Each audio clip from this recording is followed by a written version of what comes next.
Home ain't ever what you wanted it to be. So you packed your things and you left. Took a train, left somewhere out west, and you found what looks like hope. You take that little bit of change you got in your pocket and you build a ranch, maybe a nice little family. But unfortunately, there's never hope. Welcome to Crystal Grit. Mind your pistols now.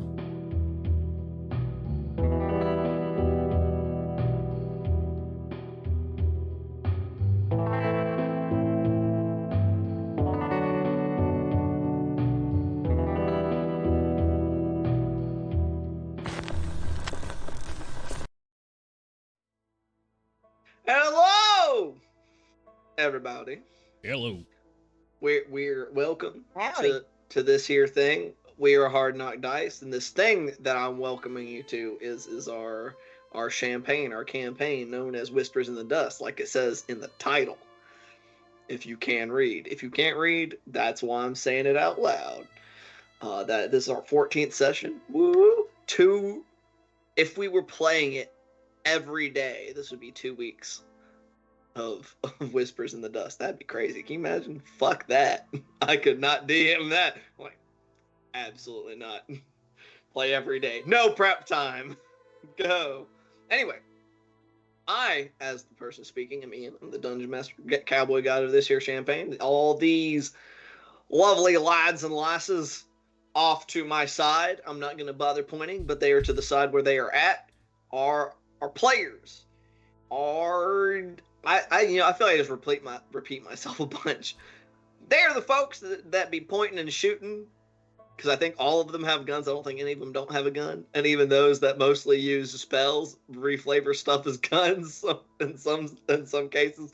So a lot of kabang. So we fuck with that around these parts. But let's see, before we get started, if you'll direct your attention to the chat, then there will be a link popping up. There we go. Yay! The link works this week. Yay! But if you click on that link, we're doing charity for the Extra Life, for the Children's Healthcare of Atlanta, and it's for a good cause. You're helping these kids that need it. So open your heart wallets, crunch, and lawful kindness. Donate what you can. Like I said, good cause. Encourage you to do so. And if there's any, let's see, do we have any other things? Did anybody else have a birthday? Nobody else is in February, right? Nobody in here? Nope. Okay, cool. Swiggity swooty. In that case, last week, a week ago, because we did not miss a week this go around, thank goodness, our players were traveling. They were clippy-clopping. Actually, first of all, they were sleeping, kind of. And by sleeping, I mean a lot of them were talking to each other. It was a lot of RP last section. It was very nice. Conversations were had between Callie and Geist, with Geist being kind of a knucklehead, a little bit of a dullard, perhaps, if we want to use fancy words. Yeah, I'm out here, baby. I know things. Fucking Alistair was talking to folks. Fucking Sarabelle chopped off her fucking finger and started handing out flesh coins to people. Pepperonis. Which was weird. Do what? I said, look at that, little pepperonis. The little pepperonis. Was handing out to protect them from the potential of being marked by her god, by Sanus, or by its followers for sacrifice to their god of joy. This led to Clyde waking up Miss Genevieve, the lovely little Harangon lady who is Sarabelle's beloved, and asking her, what the fuck does that mean? Being protected from being marked. After some back and forth, other members of I think basically all the rest of the party were drug into the conversation. Genevieve insisting that clearly nothing to be concerned about, as the god of joy would select those that he saw fit, or his avatars, his priests, his high priests, whomever, would point these people out, and ultimately, Alistair fucking shot her with 2 shotguns. And before much could happen, though she did try to charm Clyde to come to her aid, and as she turned to entreat Sarah Bell, Geist blew her fucking head off with a giant fuck-off rifle. It was, I made a like slapdash map and everything, because I was like, oh man, this might be, I wasn't expecting there to be a fight right here. Well, I shouldn't have bothered, clearly, because we did not use that map at all, because she got fucking murdered. But in the aftermath, it's good hustle. Sarah Bell put us all right there. I try, man.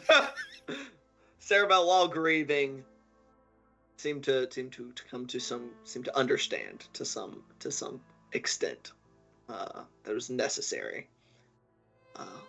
Nearly departing into the night, but after being talked down by her companions or compatriots, maybe even her friends, who knows, decided not to. However, she did load Genevieve's body into John, the flesh cart, and sent him walking into the night as he immolated. Oh, boy. And Clyde, in a interesting show of empathy, I think, put John out of his misery as he walked burning into the night.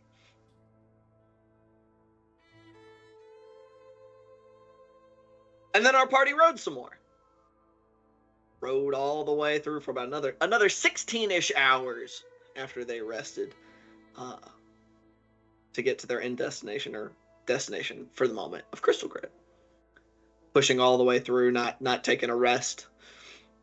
Again, after that night, that's where we rejoin them as they are approaching the dark silhouette of Crystal Grit. They had left about 2 weeks ago. Not quite 2 weeks ago, actually, since y'all pushed so hard on your return journey. Making much better time with, potential harm to yourselves and your mounts. So, party, whisperers, perhaps, I don't know. Well, I'm still, as we get close to the end, I'm still workshopping what to call you guys. But yeah, it is the middle of the night, I believe. We called it. It's probably somewhere like 2 or 3 in the morning. But you are coming up on the outskirts of town. It is dark, save for maybe what few like maybe hooded lanterns or things that people have within their homes. Maybe somebody's up reading. There's a little bit of candlelight flickering in a window here and there, but for the most part, it is dark. I'm getting a spam call. Tell them to go away. I feel like you always get a spam call, like at this I time. get them constantly. But it is not just now, it is all throughout my day.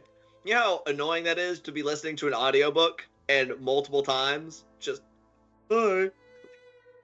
Anyway, so if there's anything in particular, you guys, it is, like I said, it is the night. You guys are approaching. Where are you going? Where are you going? What are you doing?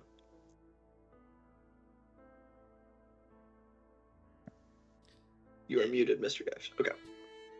No. I didn't say anything. I just made indecisive noises. I was not the direct contact for our employer, so he would not be taking the initiative on returning to him.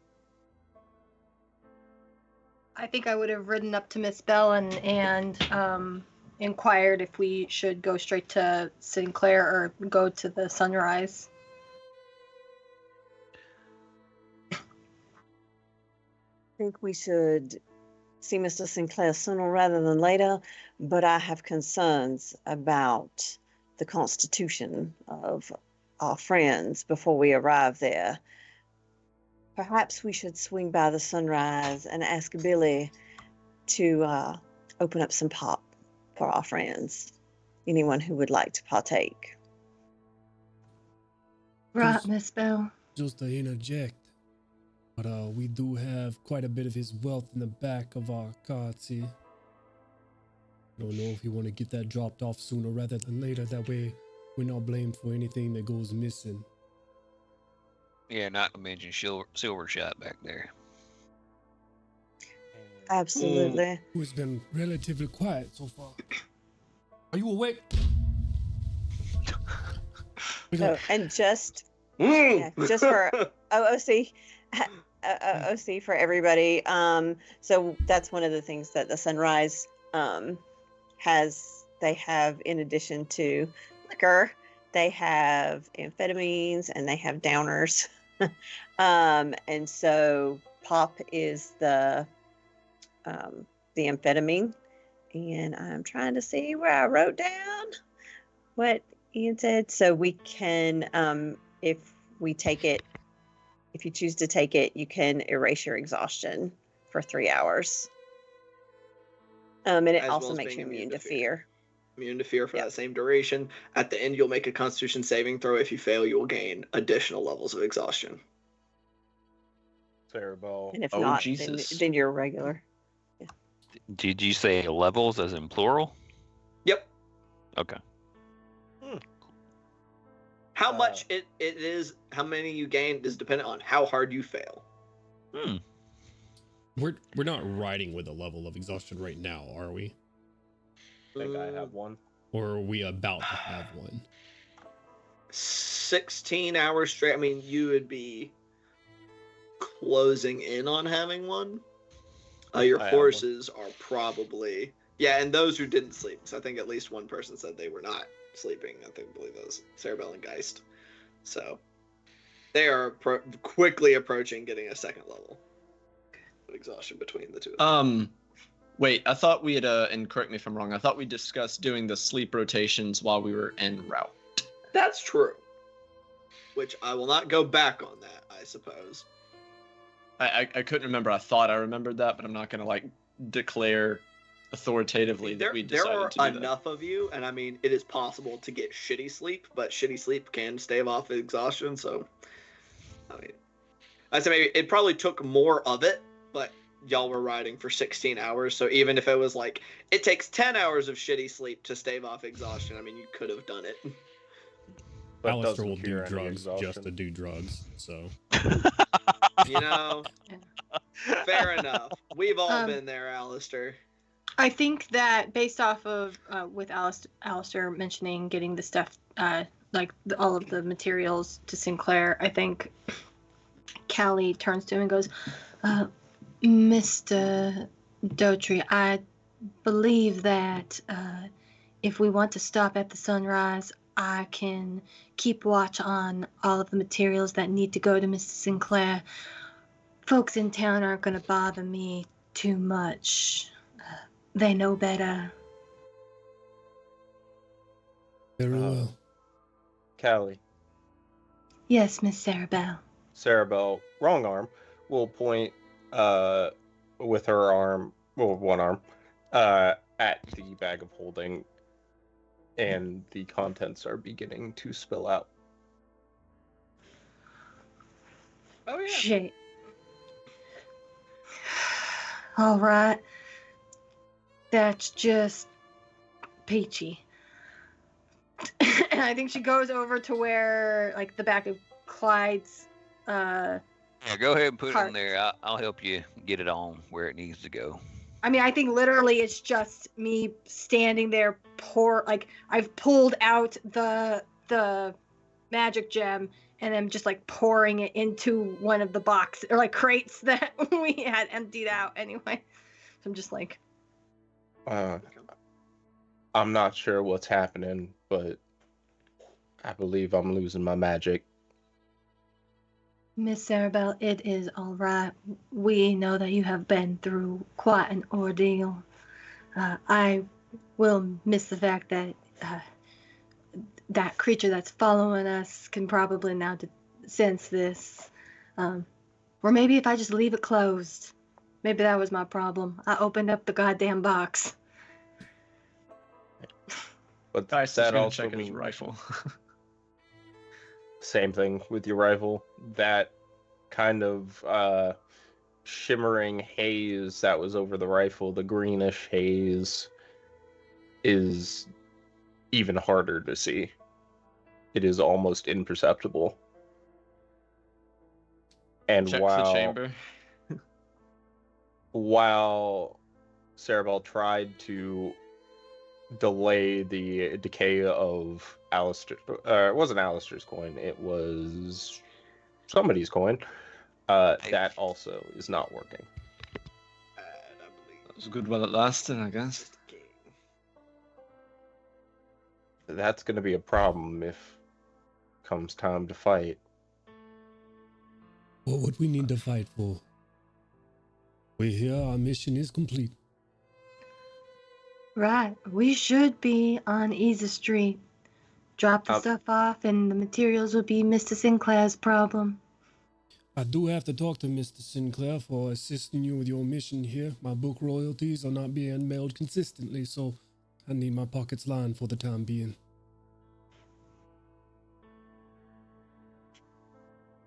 God damn it. I'm gonna be honest, it has been a long time and I didn't write it down. Were we receiving a reward at the conclusion of this mission?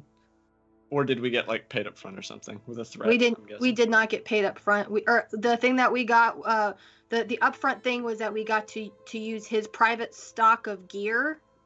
That's right. And we got to choose that. But if I remember, it was implied that we would be. He said you would be rewarded. He did not say by how much. Yeah, he's like, it was implied that we were going to get something after we got back. So. My mission does need some resupplies, so payment would be appreciated. Right. Hopefully he has something for me. Be nice if he has a prosthetic, maybe. What was her name? And I'm starting to think that my arm is kind of chafing a little bit. I mean, can't you just make like a armor proficiency? I lost armor proficiency. use like someone else's arm and throw it on there, the same way you did John, but just kind of like on your elbow? I'm losing my magic, Mr. Wave King. my hand and go, Miss Cerebell, I'm sure that if we go and talk to Miss Delilah Ramsey, that she'll take care of you right quick. She's a little weird, but she does good work. That's true. She has helped many in our town. So, is that agreed then? We're gonna go to the sunrise. I'll keep watch, and y'all can go inside and get some much needed refreshment before we head over to Mr. Sinclair. It is quite early, and I do know that he likes to have his rest. I don't know Sinclair too well. We should all go. I mean, easy time to get rid of some folks who did you good solid favors when they're least expecting it. So I don't want y'all to get shot in the head and then me to get shot in the head later. Mr. King, business has been shady from the get-go. I do think he's correct. I'm not saying that I'm going to go take this stuff by myself. I'm saying I'm going to watch our stuff in front of the sunrise. If you guys need to take a moment to refresh yourselves in the sunrise, then we all go when it is 7 in the morning or something.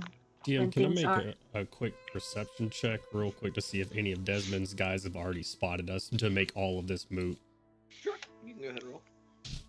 It's a assume small y'all town. are having this conversation as you ride forward and y'all rode closer. We were showing up to Crystal Grit last time, so I figured that we were having this conversation like when getting close to the gates. That's an 18 plus 3 for 21.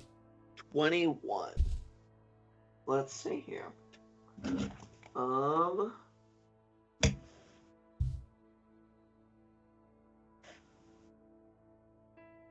So you're just looking to see if you see any of what you assume would be like his gang, right? Yeah, if they see us and just head off to him, I just want to make sure we're not going to go all the way to the sunrise and then immediately have his guys show up and.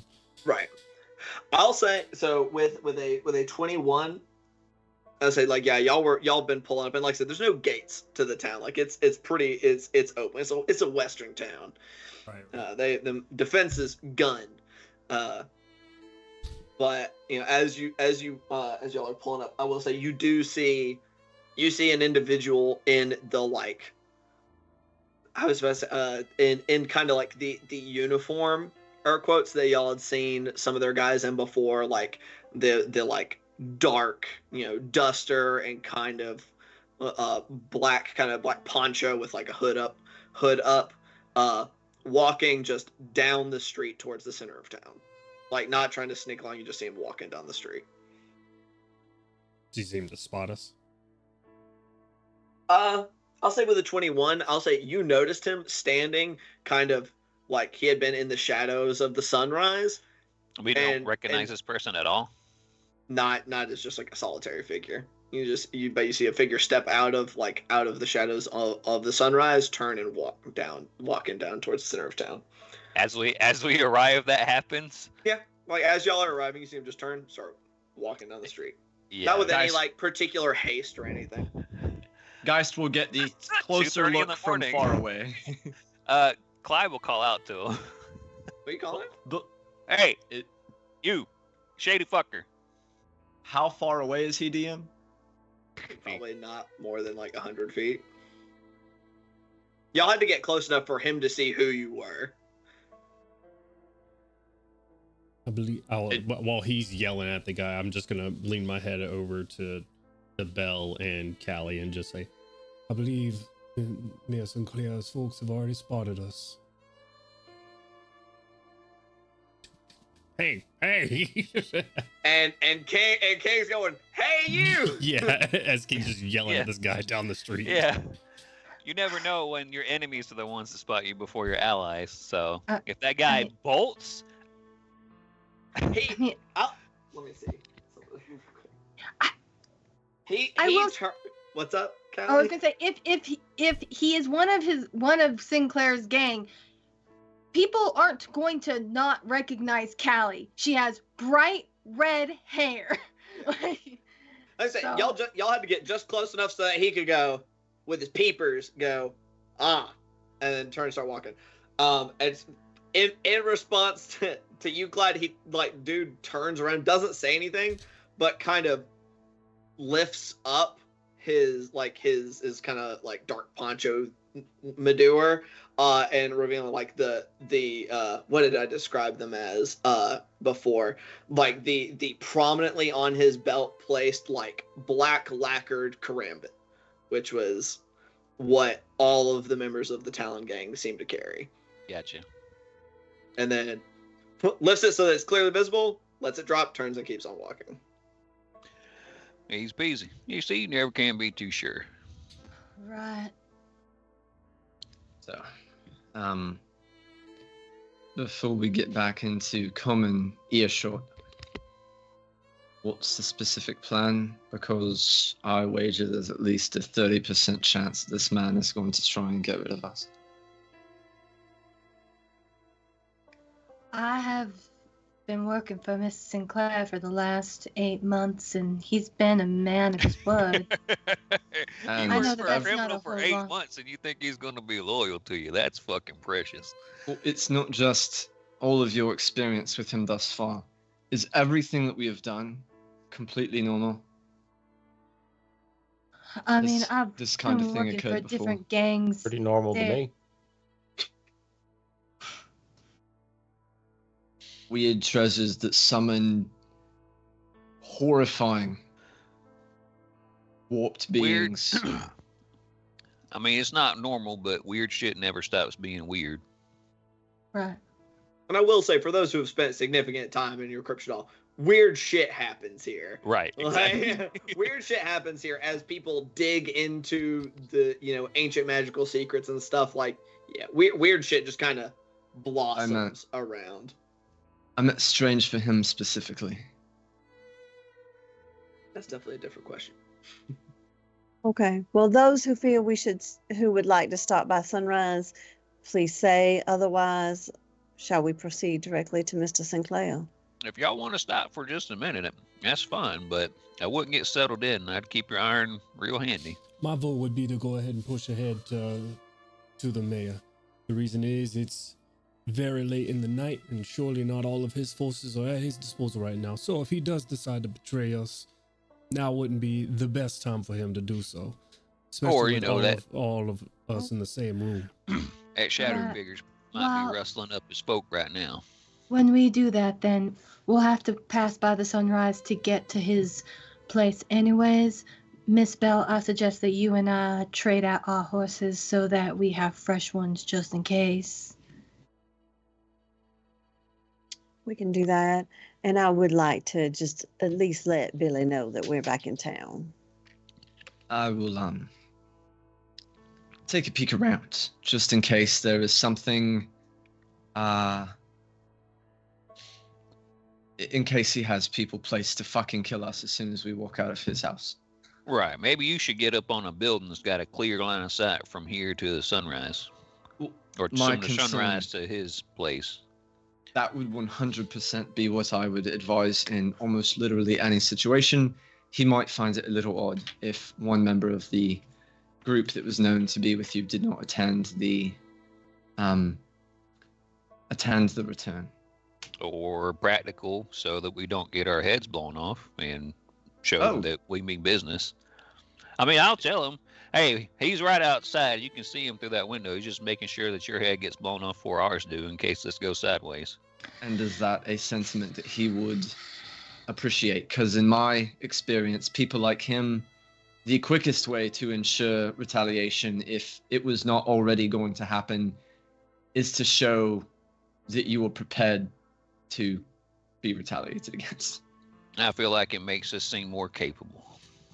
Honey over vinegar, Mr. King. Honey over vinegar. These people value submission. And even if you don't intend on it, giving the impression of submission can be valuable. Mr. Sinclair also seems like a smart enough fella to know if all of us are in the same room with him, he would surely die. And he seems also like the type of fella that enjoys his life. But So, I all have of this... been working with Miss... I apologize. Go ahead. You go ahead, Go Miss ahead, Bell. Professor. No, go right ahead, Professor. Finish your thought. My point was simply that if he intends on turning his men on us to tie up ends and clean things up, if I could detect evidence of that ahead of time, forewarned is forearmed. I have worked with Mr. Sinclair for quite some time, several years since I arrived in Crystal Grit. He is the one who has enabled the sunrise to exist. I believe a little pinch of caution with a great deal of politeness will take us furthest. Perhaps we don't stop at the sunrise, but as Miss Callie said, it would be best for us to swap out our horses. So in that short amount of time, perhaps the professor could do a quick scout about and then join us as we continue down the road. It is not that far, but it would give him a few moments. Professor, could you make a good use of 3 to 5 minutes, the amount of time it would take us? Should be fine. Right. And I will say that I don't think that Sinclair or his men would think that it was unusual for Miss Bell and I to swap out our horses. We have been riding hard. And we do treat our animals as well as we can. They are precious out here in the middle of the desert. Agreed. And I will say this. As I said, Mr. Sinclair is the one who has allowed and enabled the sunrise to exist. If there is no reason for things to go otherwise, I am not intent on making him an enemy. Of course, I will defend myself and those under my care, but I'm not going into this with the intention of creating harm's way. By no means. My sentiment is less to create an enemy of a man that I promise you I very, very much do not want as an enemy. Agreed. But I hope to instead, continue on. the understanding I want to live. that there is absolutely no situation where a man like him should be trusted with even the most microscopic granule of expectation of fair treatment or the fulfillment of promises. Right, Professor. We're about to come on up on the sunrise. You should use this 5 minutes or so while we exchange our horses so that we can get on going. I'll be a You're second set muted. of eyes for you. I shall meet you at the front of his building. You say, Alistair, did you say you were going with him? Yeah, I'm just gonna ride past the sunset as well. Alistair just wants to get this done with. Yeah. Well, Geist is going to like slip off and vanish into the shadows, kind of thing. DM, his intent is to check like alleyways and rooftops to make sure to check for a prepared ambush. Okay. He will be leaving like near to Sinclair's house near the mayor's. Yeah, he'll kind of be. I say He'll be estate doing. is a strong word. Yeah, he'll be doing like the inverse of what he would usually do. So instead of being like, "Oh, these are the buildings," so that would have a line of sight, so that I can get on it. Mhm. He's identifying the danger spots and then being like, "Let me check to see if it's being occupied by people that would be doing the exact same thing that I would usually do." Okay. First roll a stealth check and then a perception check for me.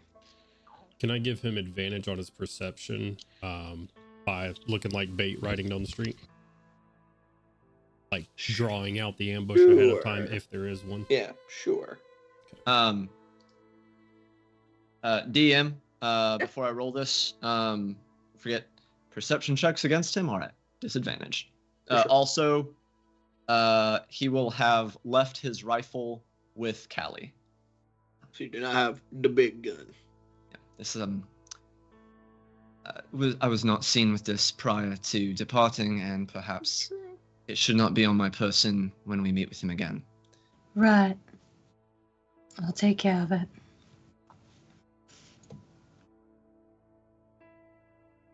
Well, Oh shit! What's going Hey on? DM, is there any benefit for rolling 2 nat 20s? On was that on your stealth check? Yeah, stealth so far. You are very stealthy. Oh no, I didn't. I had rolled a nat 20 first. I was like, before I roll it again. Oh, I would not say so. You instantly you fall into the shadow realm and die. he's so stealthy. Oh my god. We never see him again. Goodbye, Geist. He fell into the shadow realm and has died. Oh no. I rolled a 20 and a 7 for my stealth check at advantage, What's and I rolled a 20 for my perception check. Gotcha, which is also an advantage, but I mean, you know. Oh, was it? Yeah, because I literally am not going to give you anything extra for rolling 2 natural 20s because I don't know No. what that it was would a joke. look like. It was a joke. No, I You rolled. briefly have an out of body experience. Eye opens. Yeah, FYI, the totals for that are 30 and 25 respectively. So 30 for stealth. Yep. With a 25 perception. Okay. That's a lot. That's very nice. I hope you don't need those natural 20s later. I didn't do it on purpose. I was just rolling fucking dice. I am anticipating the dice gods because that's how they roll. Oh no, I'm gonna show them off. These are my present from Koshek from across Eberron on Saturdays. The little Koshek. Arizona name green like tea that. dice. Okay, gracious. All right. Now, you know, it's not fair for this campaign to roll a bunch of 20s since I am one of the people that rolls so many ones on Saturdays. So not fair. not a fair system. Okay, not a fair trade. But anyway, so with a 30 on stealth, you disappear. Alistair, you no fucking clue where he is. You assume you're moving the horse nice and slow because you're like, well, he can't move that quick. I hope because you have no idea where he is. So 25 perception, like just initial, just look around. I mean, and this is a relatively standard thing, especially I say standard thing, especially here in Crystal Grit, is a relatively normal. Like there are people that are like people who are like guards or keeping a watch around the town. Like I said, there's no walls, so the primary defense is people keeping a lookout at night. These people, of course, not dressed like the gang. Like these just look like folks. But probably are his gang members just out of uniform. Yes. Just quick a reminder. I know I already mentioned the Cloak of Elvenkind for the perception checks against him, but I was just browsing through, and because of cunning action, he can, I guess, stealth much more quickly than most people. So he's gonna try and get a good range around the potential threat area. I mean, you're still moving on foot. So I mean, trying to get, you'll be able to scope out a decent bit, mostly on the approach. I just meant like quicker than a person who didn't have cunning action. Right, for sure. Yeah. So, but checking out the on the approach towards the mayor's house, as well as kind of that immediate area, seeing if there's anybody lying in wait. 25 perception, especially with a natural 20, is absurdly high at level 5. So you're taking a look around, and I mean, you see around at Sinclair's estate specifically, like you see a couple different like folks who are like they're obviously not nearly as stealthy as you, but are pretty decently hidden, but that are similarly dressed in the Talon gang's like uniform. None that like just in a couple places though, not nearly enough to be seen as lying in ambush. And also, like, you checking rooftops, you don't see any muzzles sticking out. You don't see any people-shaped lumps. It appears to be clear. Well, he will kind of find a shady corner to post up in and wait for his buddies to re-arrive. Okay. And to clarify, all that the rest of you guys are doing, y'all are just grabbing some fresh horses from the sunrise. Right. Easy enough. Yeah, for Callie, it would just literally be get off, get on. Yeah. Yeah. Swap saddle. I forget, DM. I'm so sorry. Yes, sir. Did the last time we met Sinclair, were we disarmed? No. No. We were not disarmed. Okay. Bill, while Callie was like getting the horses, like, because it's get on and get off, but you gotta like bridles, saddles, yada yada, right? So while she would leave Callie to do that, and she would stick her head in the back to see if either Pax or Billy were awake. Nope. I'm sorry, they're not. Your mic just cut out. I don't know if you accidentally muted yourself. Sorry, I did accidentally mute myself. I was saying that nobody is actively awake now. You figure it's probably about an hour before before folks start waking up to start getting ready for the day. But nobody's awake at this Belle time. Belle would just scrawl a little note to Billy and leave it on the bar, that we were back in town and had gone to make our delivery. Okay. To be prepared to feed us when we returned or what have you. Sure. Have breakfast on the table. Hell yeah. All right. Let's see here. So, swapping out the horses, heading on. I mean, y'all aren't really disturbed. I mean, you see, a couple windows, like people, like if somebody was awake for whatever reason, you guys see a couple people check you out. Y'all do see the handful of people that are just kind of patrolling around to keep an eye out for any shenanigans. Do notice y'all. They're recognizing both Callie and Belle offhand. Don't even bother to ask you guys any questions. And y'all ride on to Sinclair's house. Which, if you will note, as you guys pull up, that there is a light in the window of his study where y'all spoke to him previously. Before I hop out and get Grange out and stuff like that, I'll pop Grange. I think I already woke him up when we were riding into town. Last stop. You want to be drugged? I don't know how long it's going to keep you like this. This is the last kindness I'm going to get the chance to do for you.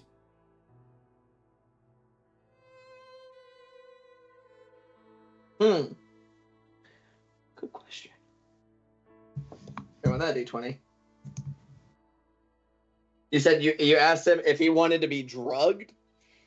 Yeah, Alistair probably would have been a little bit more eloquent with it, but that's Right. essentially that's what I would have said. Do Yeah. you want to be feeling good going into this?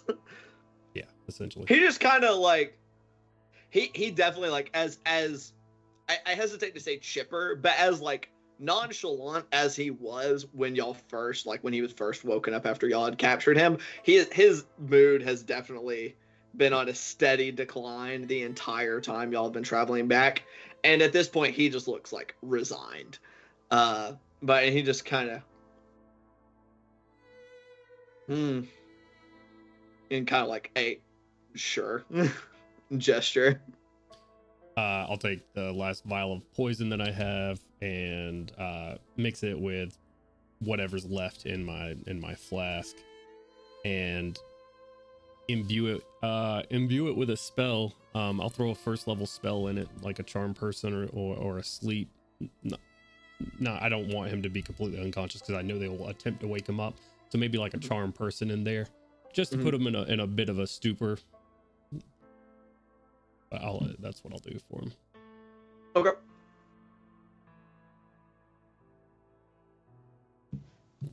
Got no stomach for needless pain. And I'll pour it down his gullet. And before it kicks in, I'll say, "Last chance for last words." I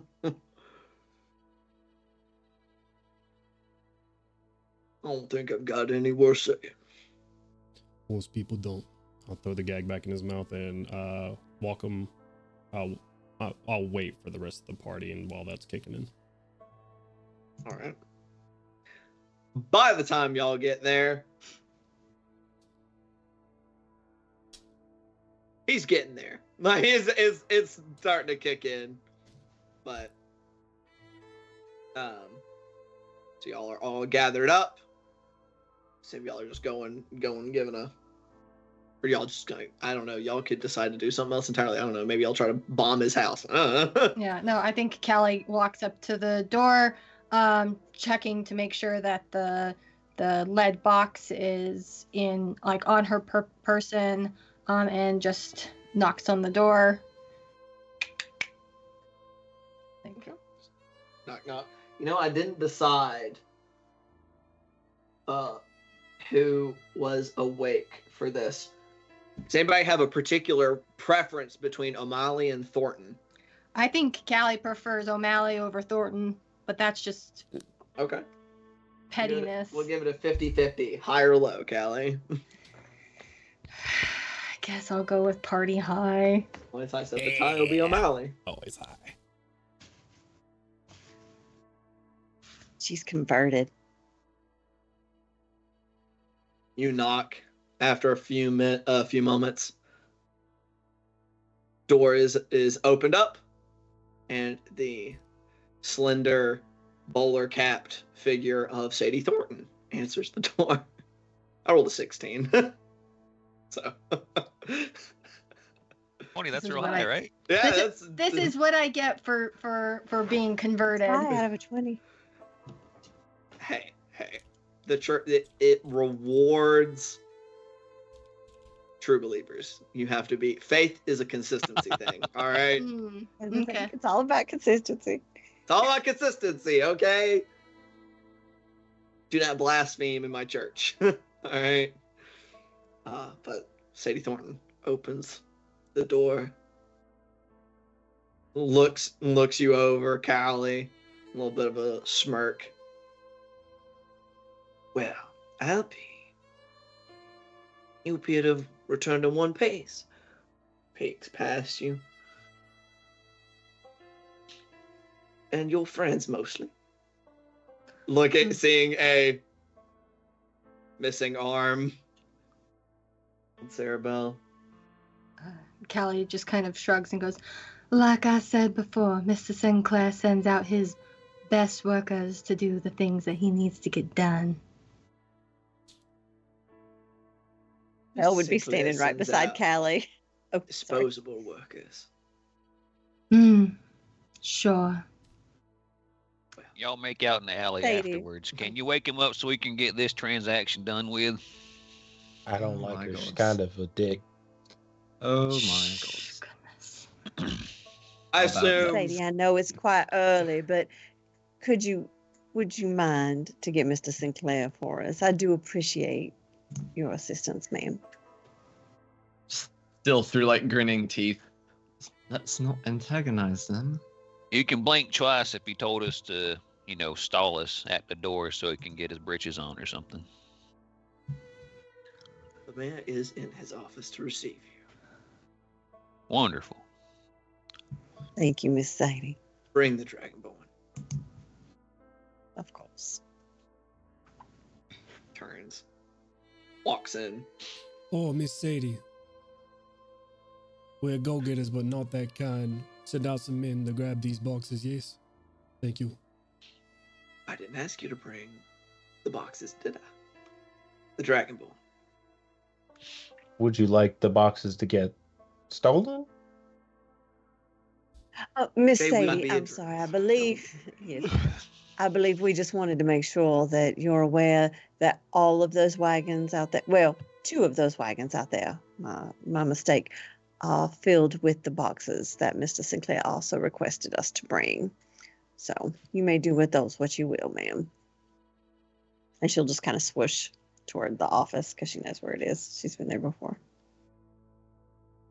Having said they're going to be dealt with, Thornton does turn and walks on up the stairs.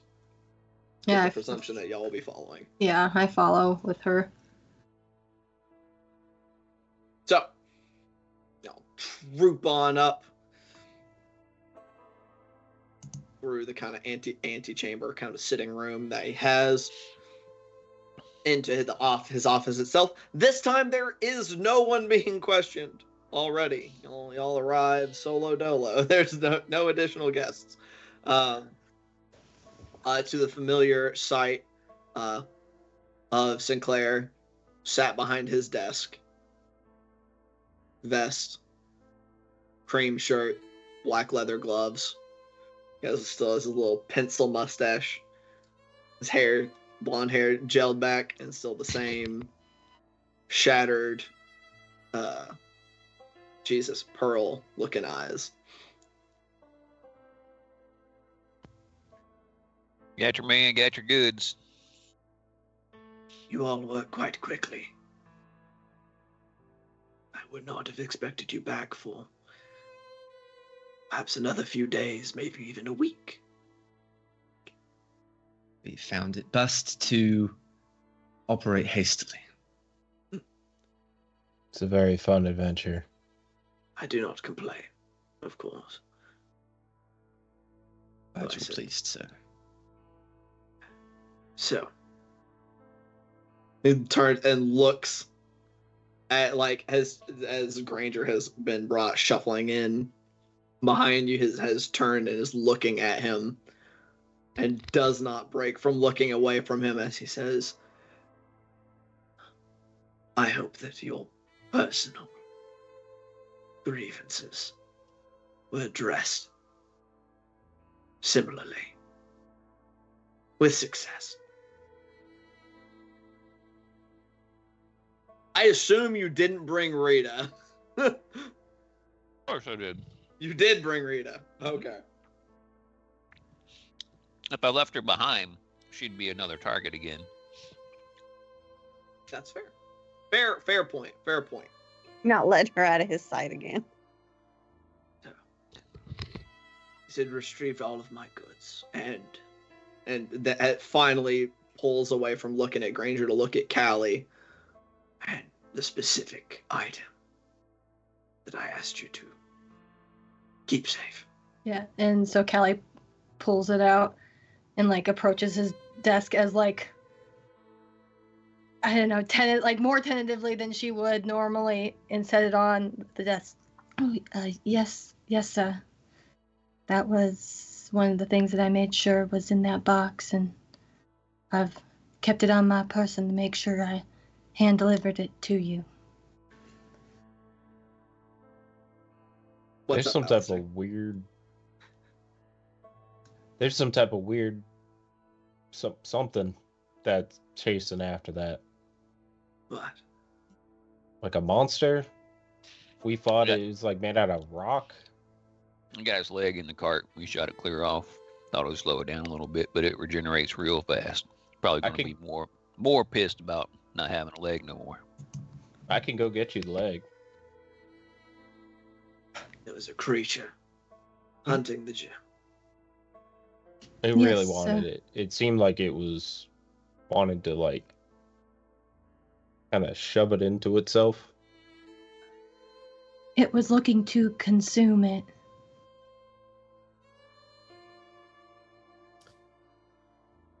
So Kind of more than furrows likely, its it's brow probably on the way slightly. here. What was that?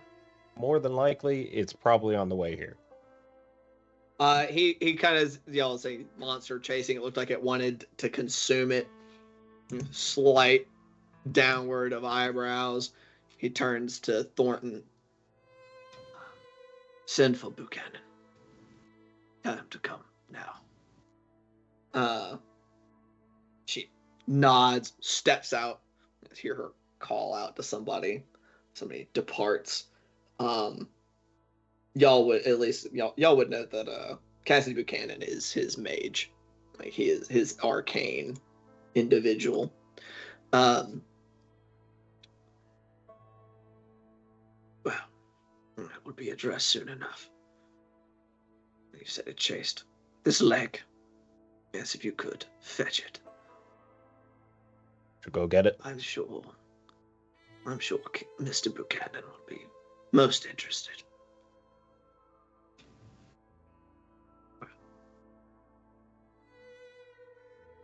I thank you for your hard work.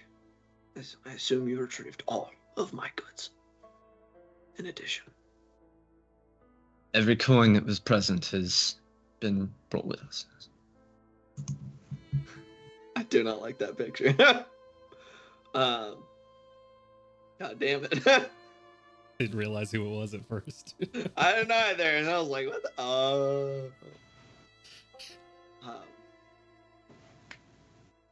as I promised, this will be compensated.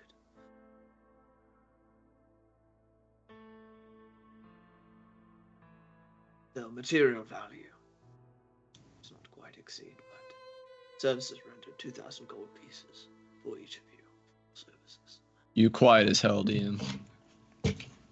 2,000 gold pieces a piece for services rendered. 2,000. Correct. I do not take lightly to those who choose to interfere in my business, and I will compensate heartily those who discourage such affairs.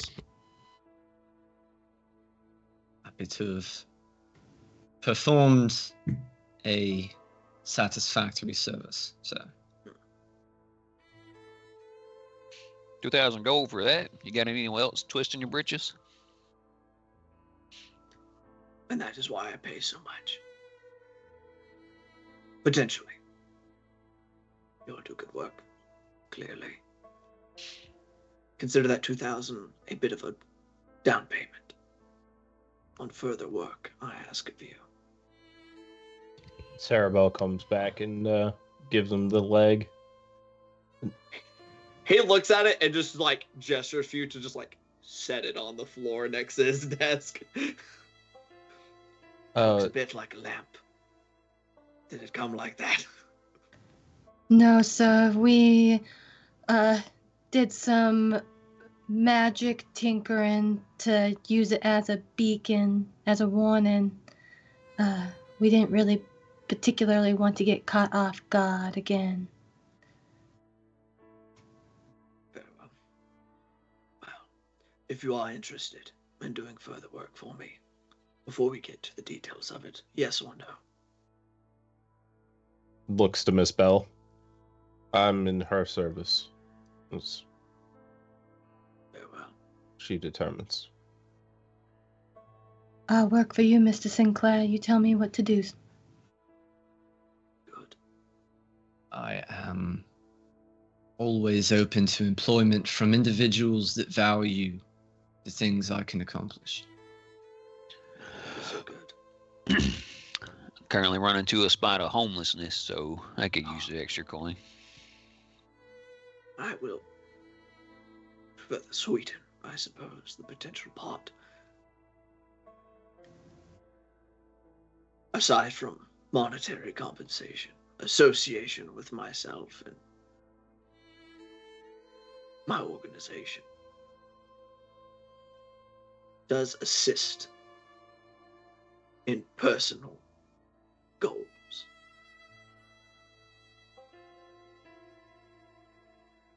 Do good work for me.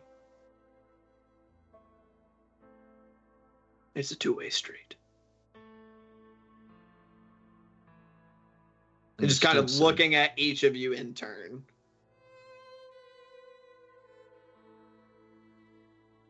Mr. Good. Sinclair. Oh, go ahead. He was just saying, a good friend to have. Ally, at best. Two things. As we said, that leg is a beacon that should detect the creature within a certain amount of range. But there's an issue with it at the moment. My magic is failing. If you have an individual who would be able to reinforce the magic that remains, should be able to keep it together.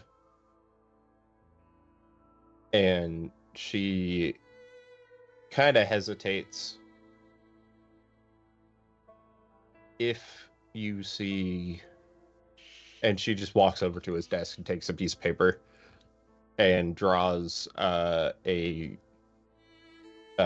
symbol of the cult of Sanus. If you see an individual or individuals bearing this symbol, they're incredibly dangerous. They are part of a cult that does not wish for the best of you or your town. Just kind of at that is like squints. And I'm trying to recall, did you left symbology of your cult, of the cult of Sanus, in his effectively his basement, right? Yeah. At least on the body in his basement. Just kind of looks like squints. I appreciate the warning. And do they hunt this town, or do they hunt you? They hunt anything that they deem necessary, but me falls under that list. I see. If they mark an individual in this town, they will come for them. Doesn't matter if I'm here or not. You see him. You say, like, if they mark somebody in this town, like, you see he immediately presses his lips into like a thin line.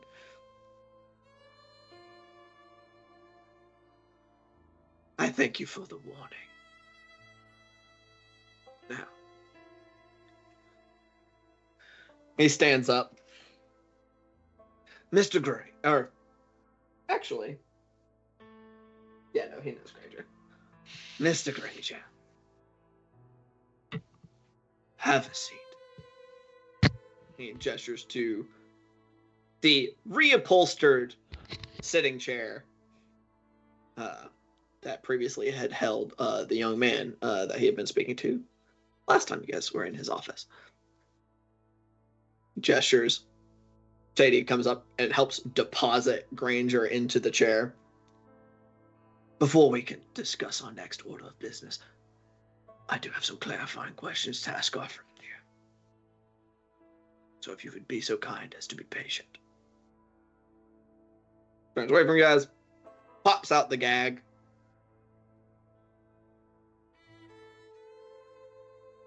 So, I need to get my correct page of my notes. Silas. I thought that we had previously done business, or at the very least avoided each other's business quite well. Share with me why you've decided to muck it up. Granger's high as shit.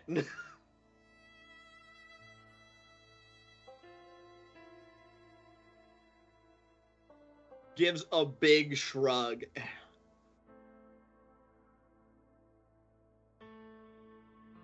Why else, Sinclair? I got paid to.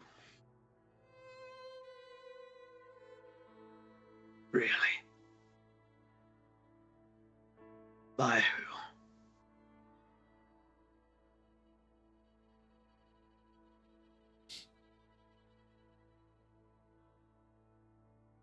This dude is super fucking out of it, so I'm kind of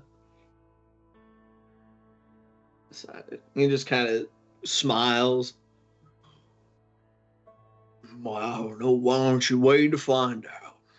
I'm sure they're still coming.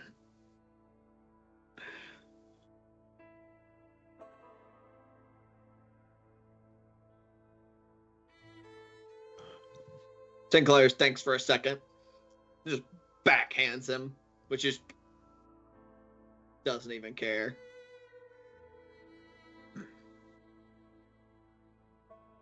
Turns and looks at the rest of you. You drugged him. Wasn't me. I gave him a There's drink. such That's things. true. For our safety, you certainly understand, Mr. Sinclair. Ah, yes. I'm aware that Mr. Granger is most dangerous. Just polish off whatever's left in the flask. Charm person on me. That's what Hold Alistair on. has no If- issues. I actually need to check something. Let me look at something. Alistair has no issue with drugs. Does that mean DM, if advantage it on the was- saving throw or disadvantage on the saving throw? What's up, Callie? Well, I was gonna ask if I had the opportunity to change up my spell slots a little bit on the road, I would have Yeah. so I would nod to Mr. Sinclair and go, Mr. Sinclair, if you want me to make this a little easier, I could make him tell the truth. It can't hurt. So then I'll cast a Zone of Truth on him. He's high as balls. What's your spell Clyde. save DC? Clyde will he has- choose to it's, fail. Doesn't matter. It's a Charisma 15. Wouldn't technically disadvantage. affect everyone in the room? For the funsies, we'll say not. Oh, okay.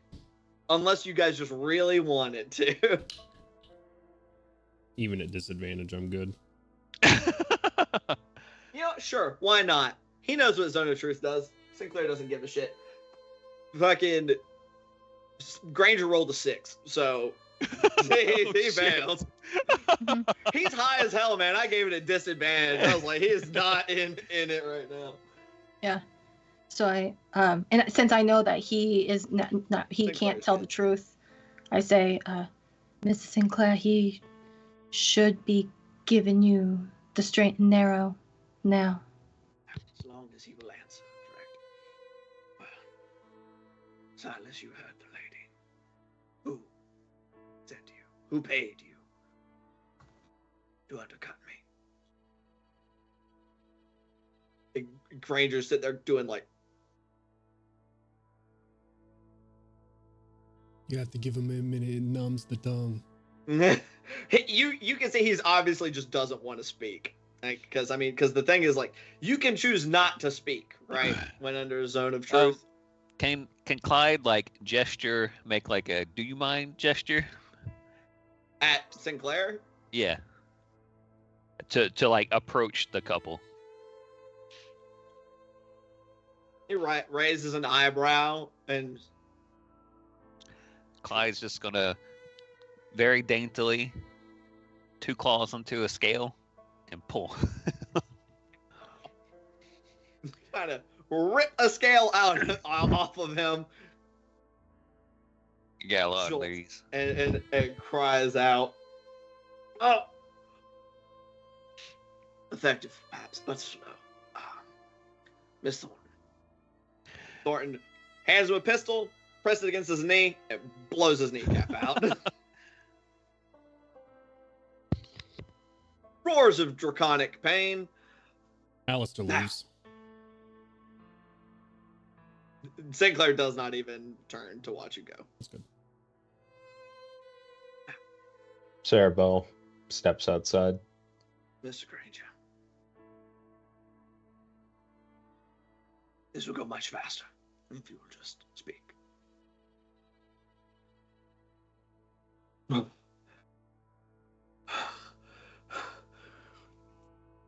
Damn you. Fucking consortium. Who else?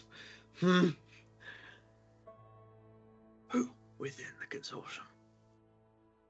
If you would. Geist is leaning forward. Who would have umbrage with my town?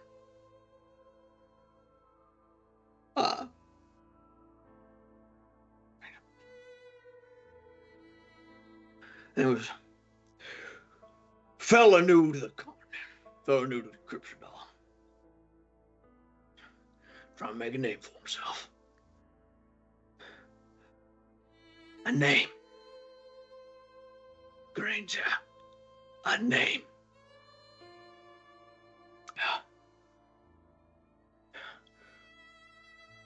He sent me messages.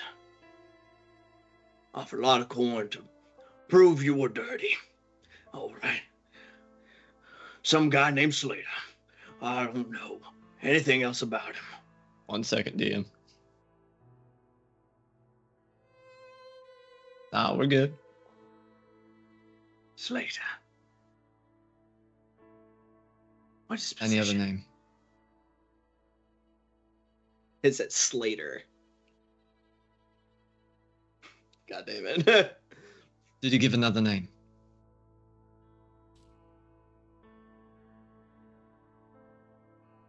Are you trying to disguise your interest in this? Vaguely, I rolled at disadvantage for it. Okay. At disadvantage, that'll be a 21. 21.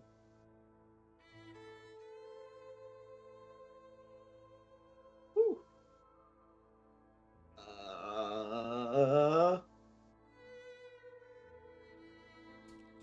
Sinclair turns to you. Probably don't notice. Probably like looking at the guy. He turns. What is your interest in this, Slater? Time for another deception check. I'll take that. Instead of telling a direct lie, DM, he will. I'm gonna go ahead and tell you real quick. If you're trying to bullshit him, your DC is 22. I have a 27. That's higher. Yeah, he's not straight bullshitting though. It's Okay. the best lies incorporate truth. He will simply For sure. say, "I had a run-in with him on the main continent. Previous employment." Continent was that? He opens up a Erstissia. Google Doc to double check. I mean, since we're all in this zone of truth and all. Yeah. Considering I've only named 2. I was like Verland and So if you name one that I don't know about them, I'm gonna be very confused. I think Veridland? That's a That's a- country, not a continent. yeah. Or Oh. that's- Aristicea is the other Yeah. continent. Erstissia is the primary continent where all of those countries are located. Kind of like Europe. Gotcha. He'll basically say like Veridland. Yeah. He's never really been anywhere outside of it, so Yeah. realistically speaking, he probably has like a very identifiable accent. Veridland, so.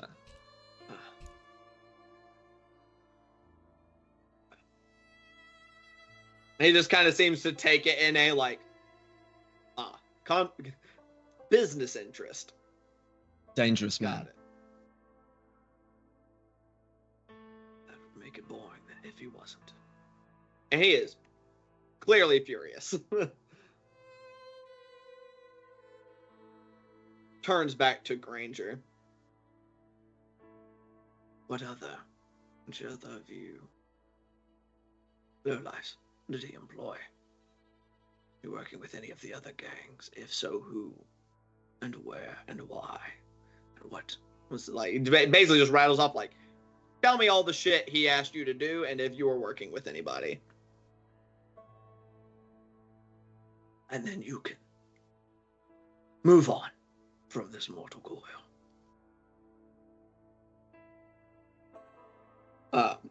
Granger, to keep this, I guess, moving along, as I'm aware that this is taking a little bit, basically says that his goal, what he was told to do, was to rob this, to rob this caravan and take it off, and was going to be taking it to the coastal, like nearby one of the coastal cities nearby to them, where good lord, where smuggling occurs, because there are some secret ports along the coast. And he was basically going to make it very clear that these gems and gemstones came from Crystal Grit, and specifically were coming from Desmond Sinclair. In an obvious manner, so that in this predetermined place, Slater was going to pick that up, and was then going to be able to spearhead a authorized investigation into Sinclair's affairs within Crystal Grit. Which What do you intend to? Oh, sorry. Yeah, basically, which Granger supposed would be, a big roundup for Slater, and would gain him, gads of promotions and like recognition here within New Cryptidal, which is why most members of the consortium come here, is for fame and recognition and upward movement. After the guy finishes his exposition, just a moment's hesitation, then plans for how to deal with this, sir.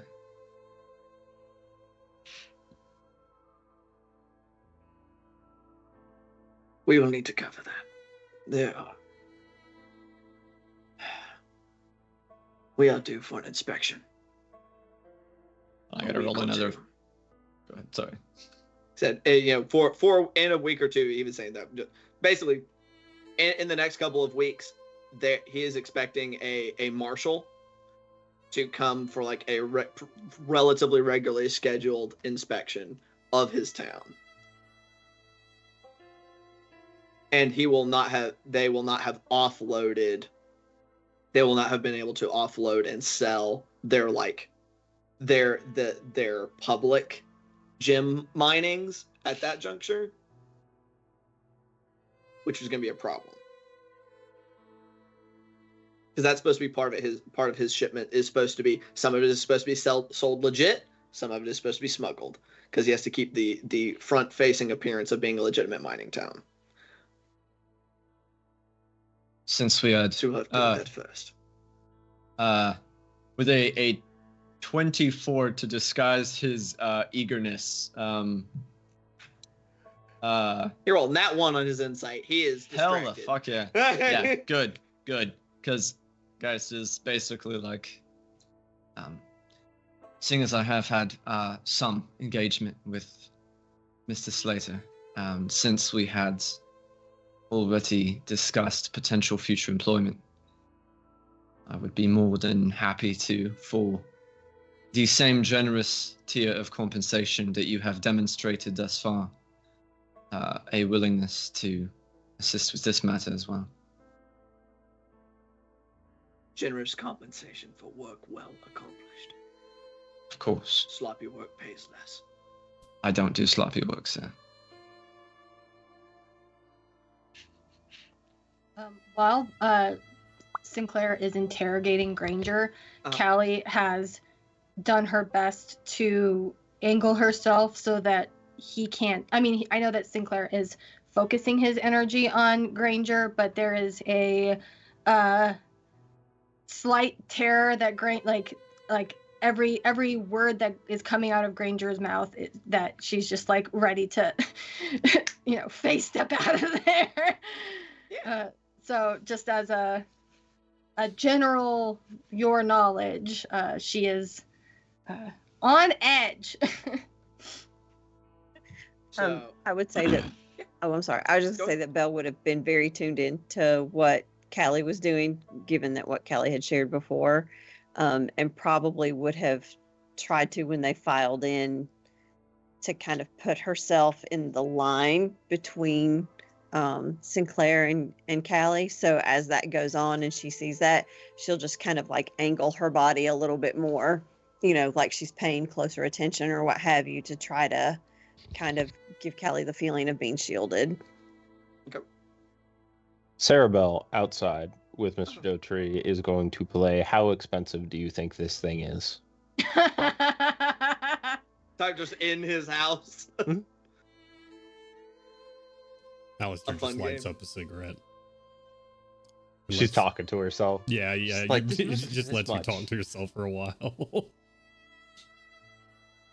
It does seem like literally just the scale rip and the shot basically like his resolve to die while at least giving Sinclair the middle finger like instantly dissolved, where he's like, yeah, it's not worth it.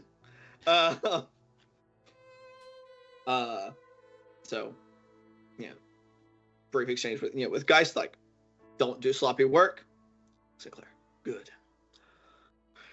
Well, Silas levels the revolver at his forehead. Goodbye. Wait. You're sitting on a bag of gold, Sinclair. A big one. What? Your girl there. Pigtails. That is someone important to the consortium, and he's offering a lot. And midway, as he's going to finish that sentence, Sinclair has, revolver has dropped to his side, and he lunges forward, grabbing him by the jaw as ragged black wings materialize from the, pulling in from the shadows of this room on his back. The red in the shadows of the pearl of his eyes well up until red is streaming down either side of his face, and has a hold of good gracious, of Granger's face. You wouldn't negotiate with me. You're in no position.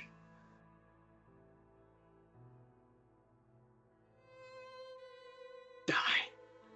And grabs his lower jaw as his hand is engulfed in greenish black necrotic energy, dissolves his jaw, reaches back into his throat, and kills him.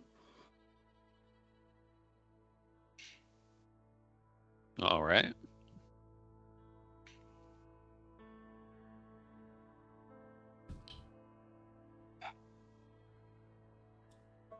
Would a 16 perception check be enough to hear that?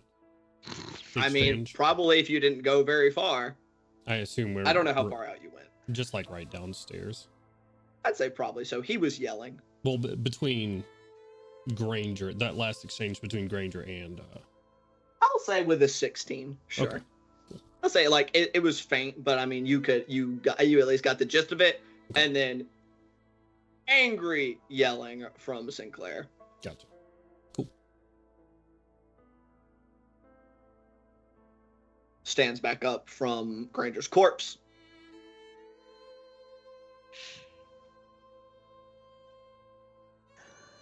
So Slade's got to die. Put a bullet in him, drag him out in the desert, smash up his body, make it look like Earth Elementals did it.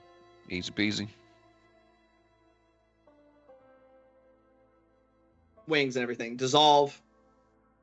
Takes a handkerchief, wipes his face, wipes his glove.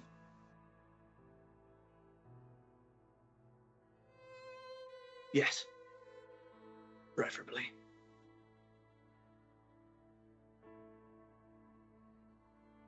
All right. Goes and sits back behind his desk.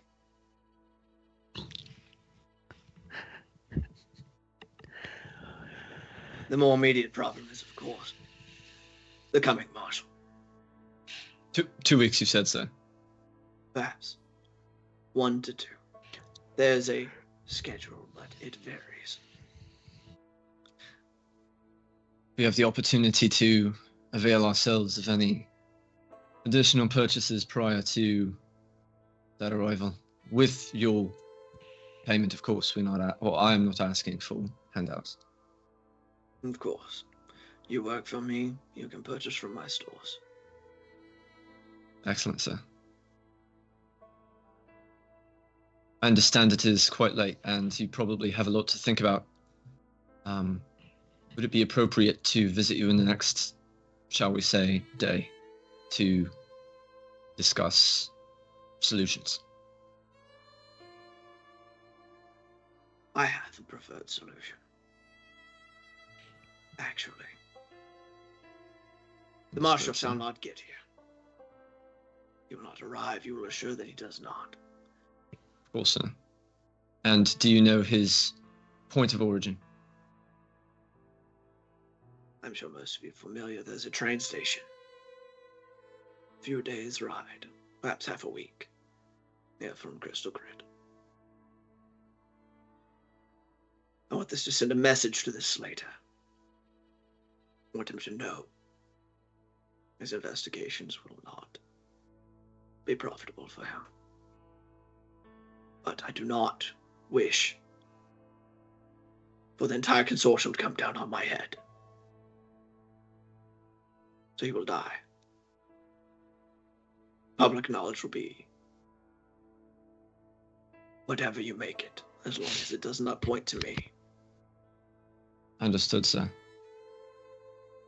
Preferred point of contact if I have any further questions.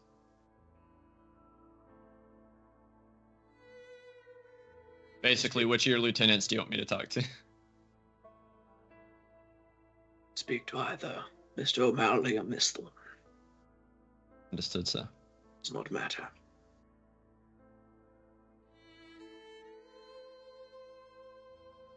Now, at this point, ushered in a bedraggled half-elf.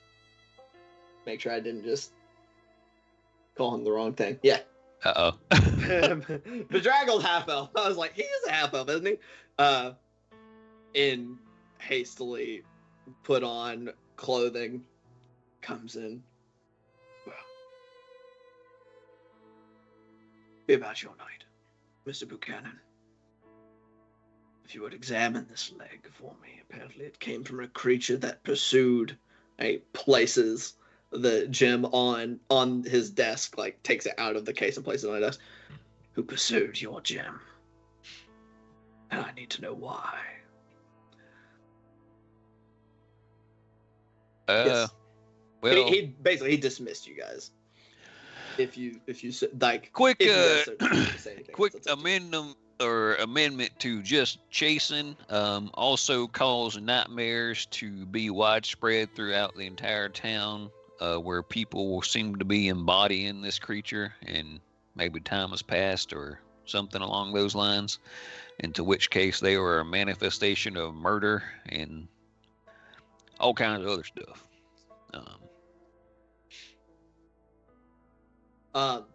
Sinclair looks at you as you start speaking, and then turns and looks at Buchanan again after you finish listing that stuff off. Buchanan's not trying to hide it. This stuff seems surprising, but not necessarily unexpected. Like, this doesn't, he doesn't look confused. He just looks surprised. He says, oh.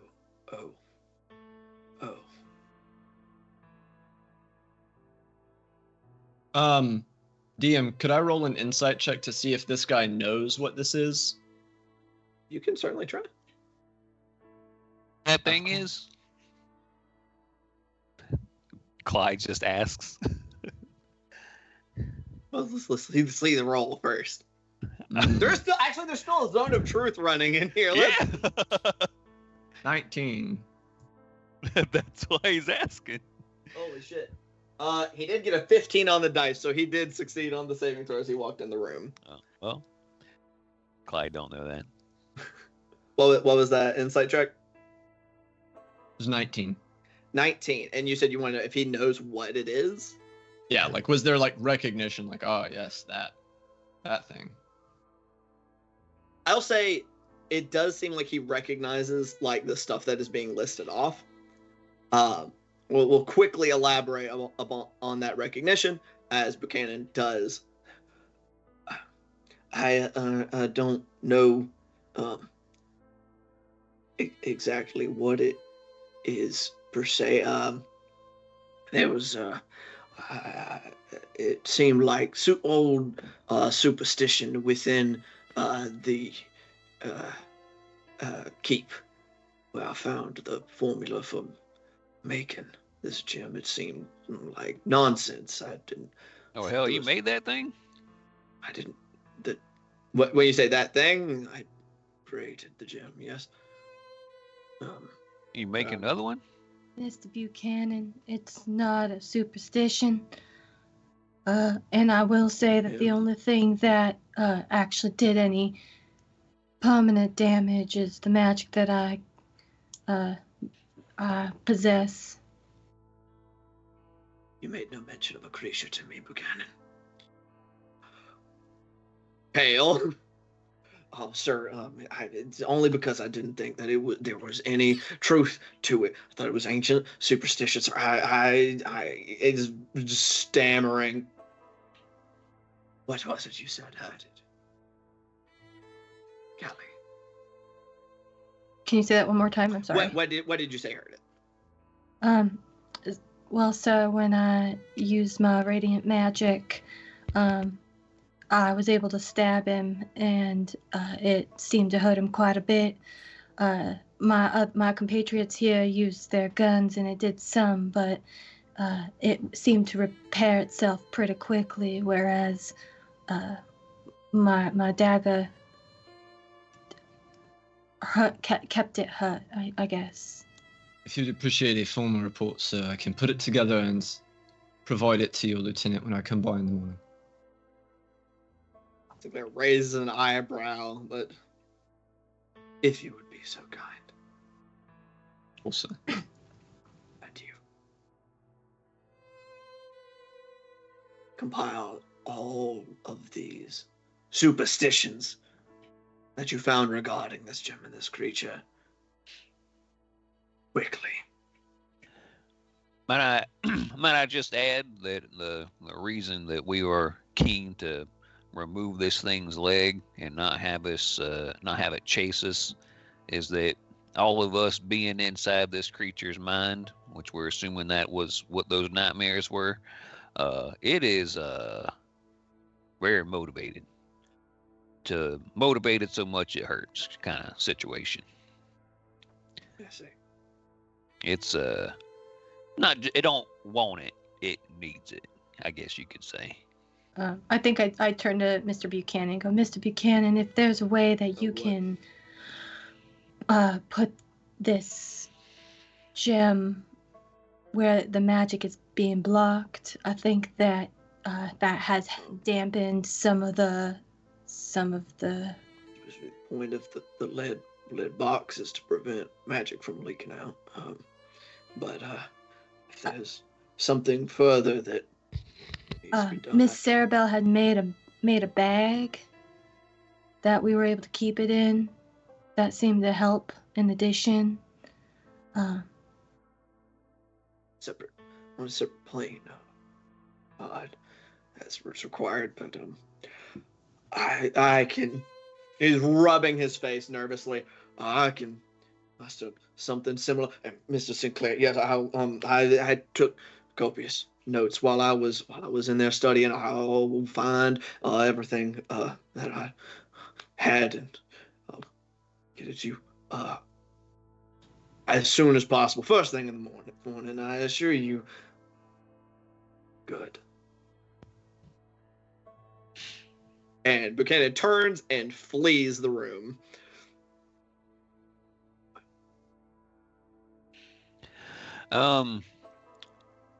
I don't know if you know Rose here, my wife. We got her back. She's very into books and some arcane studies. She might be able to lend old Buchanan their hand if you want. Seeing as how this thing's probably going to try and kill all of us as long as that rock's here. I will not turn down her assistance. To be sure. All right.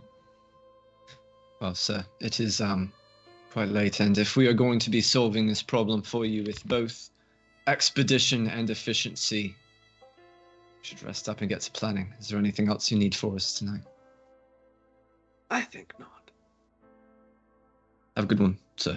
And he just immediately turns around and walks in. Just slightly inclines his head to you all. Anybody else have anything that they want to say, or is everybody departing? I think that Callie is the last one out and kind of nods her head to Sinclair. If he doesn't say anything to her, then she'll exit. Last thing you see is door is swinging shut, slightly disheveled from murdering Granger still. Pulls out a metal cigarette case. Takes one out. And has himself smoked as you guys depart. Okay. What's up? Do you have a lighter? That one's definitely 200 gold.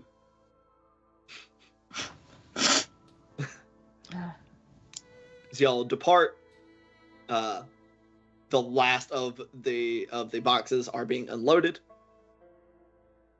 I assume y'all are heading back to the Sunrise. Oh yeah, the others probably walk out to see like Geist halfway down the road. That man is power walking to get back to the Sunrise. All right.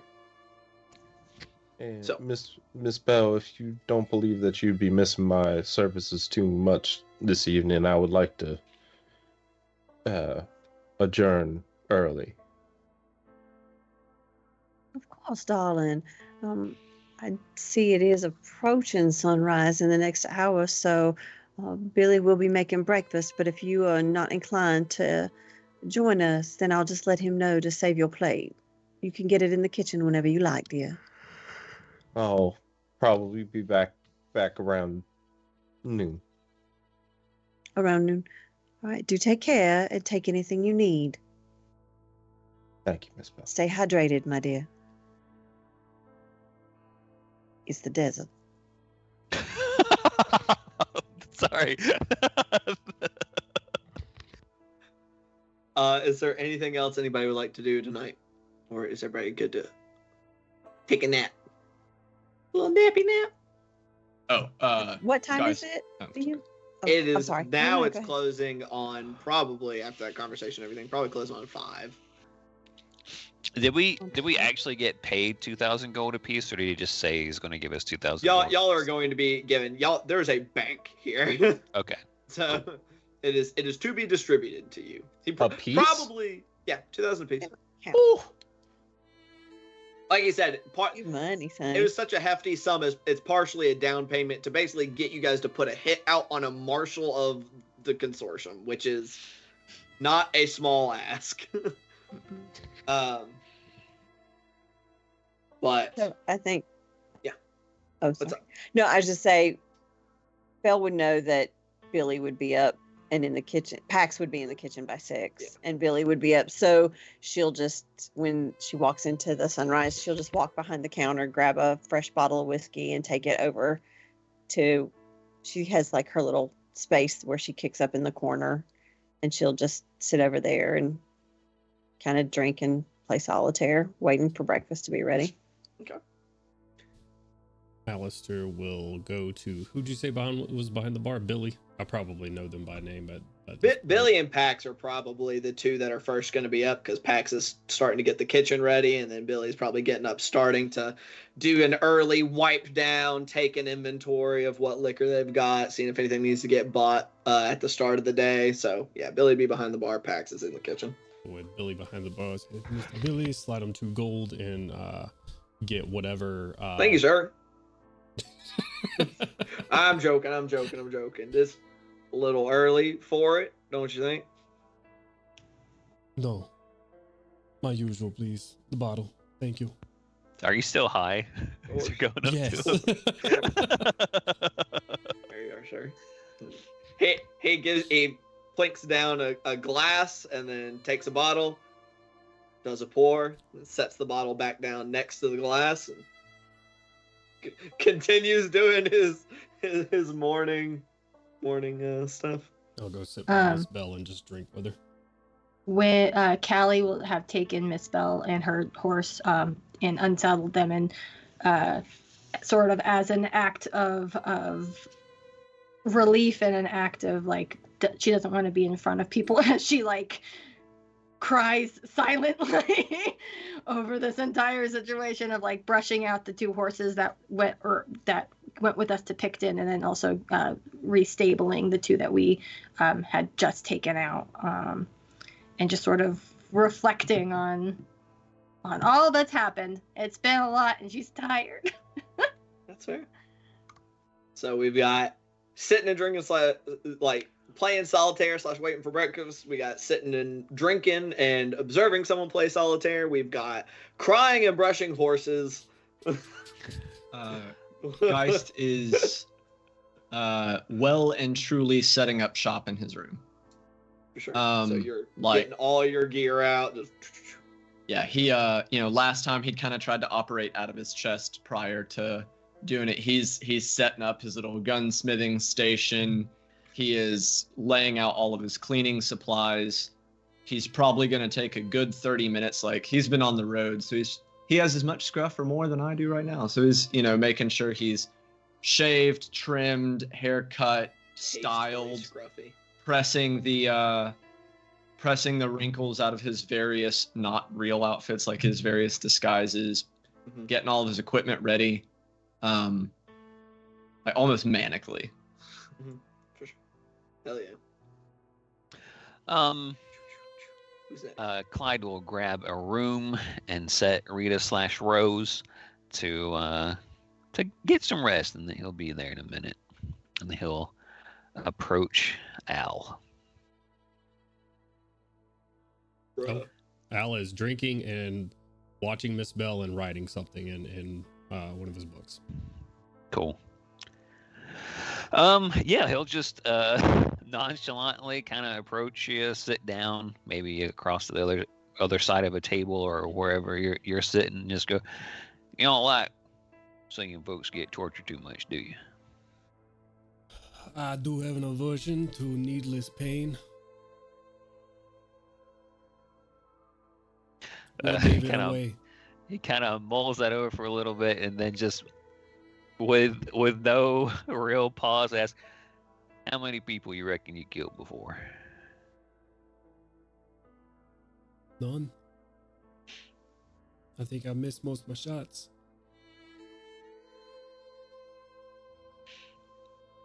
He just smiles. All right.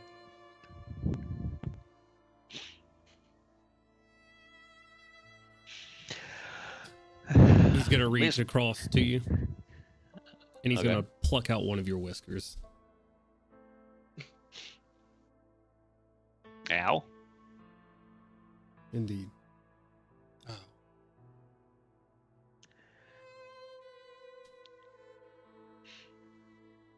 Was that it? I want that back. Don't keep that. I know what. He'll take it. He'll put it in his pocket. Shoves it back into his cheek. Again, sewer sorcerers, they can do some weird stuff if they get a patch of fur from you. I don't like people taking parts of me. They can catch back up with you. Not saying I don't You cut trust off your tail. that. Yeah, Okay. he did. Well, not his whole tail, just a part of it. But that was to try and stop bounty hunters from coming after him. It was an extenuating circumstance. And he gave it to probably the only upstanding person in this whole fucking continent that he's met so far. I don't intend to track you down, Mr. King. I got no reason to do that. And if I caught up to you, well, It'd be like a dog tracing a train, wouldn't it? I wouldn't know what to do with myself. Oh, I mean, I'm not worried about you coming after me or anything like that. Just, I prefer to keep all them parts to me in case, it falls out your pocket or something like that. Right.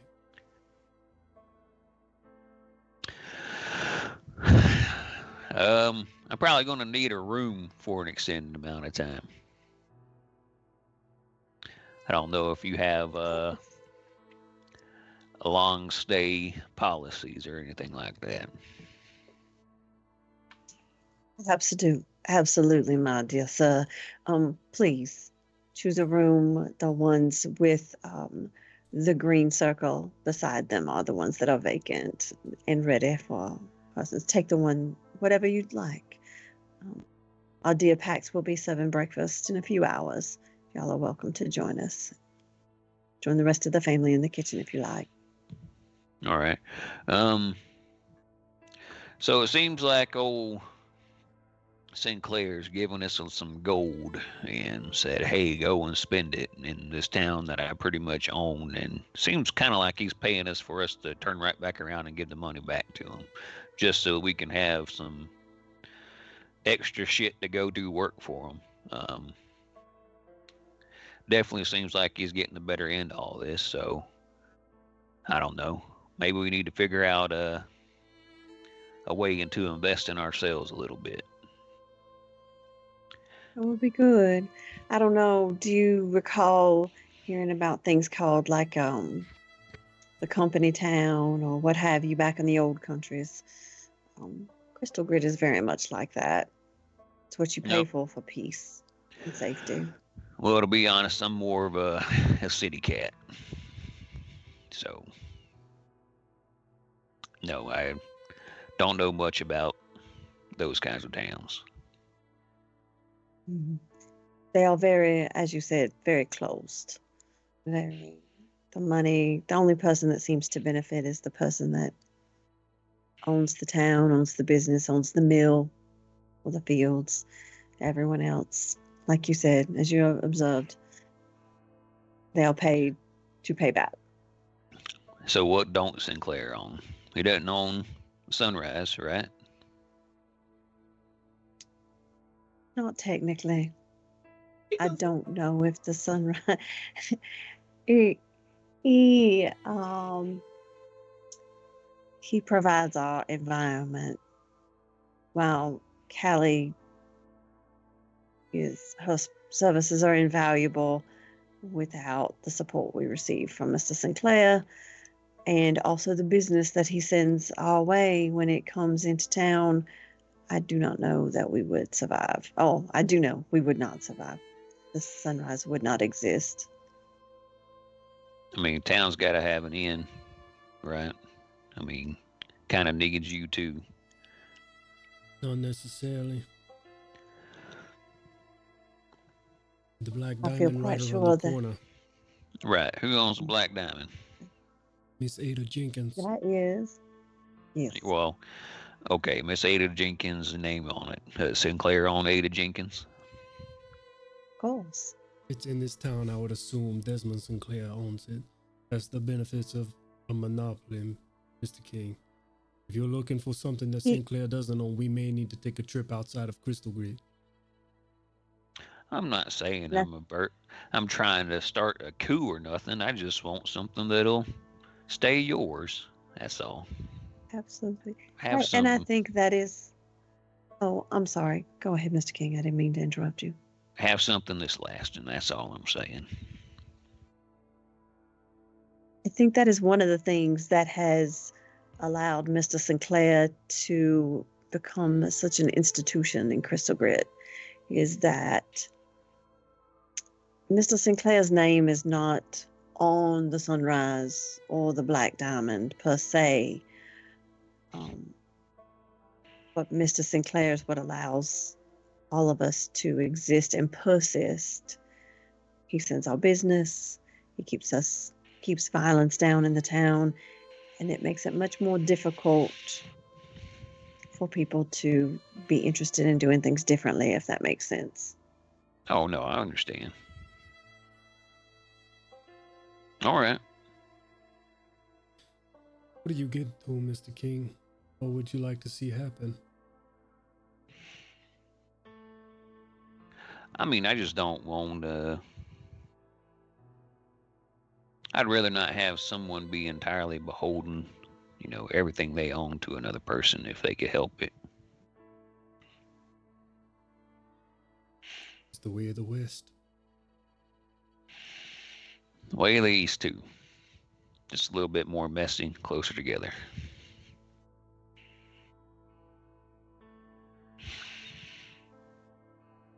All right. Well, y'all have a good night. Don't stay up too late. Sleep's important. Indeed, I think perhaps maybe we should revisit this conversation another time, perhaps after this next adventure or task. Thank you, Mr. King. And do tell your dear wife I said good night. And good morning by now. He just leaves. Sarah Bell? Sarah Bell is in her room sleeping and dreaming. Sarah Bell in her dream is 16, standing still in complete silence. She's unscarred, still has her arm, still has her leg. And as she takes steps, she begins to change into the woman that she is today. And with each step, she hears overwhelming laughter, the sound of a schoolyard bully laughing at you as you fall down onto the ground after being pushed. Sound of an inappropriate laugh at an inappropriate moment. The sound of chitinous mandibles clicking together. And as she takes a final step to morph back into the Sarah Bell that you all know, it all goes silent. And the kind of lustful voice of another speaks to her. Well, what's so good about him? Wouldn't it be a good time to check out a new model?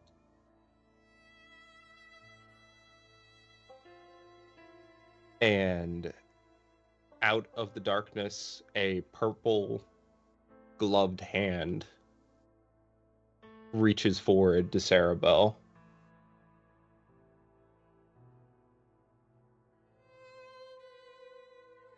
Sarah Bell looks at the hand. No more gods. No more worship. But why, dear? It's quite grand worshipping something so fine. But for you, a deal. I know your relationship with my dear brother Sanus has come to an abrupt and tragic end.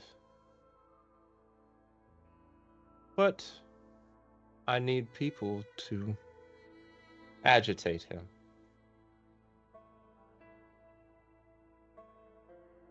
Why don't you be one of my agents?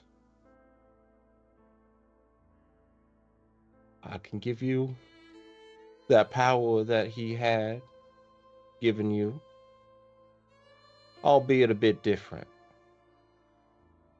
No more of your disgusting fleshcraft.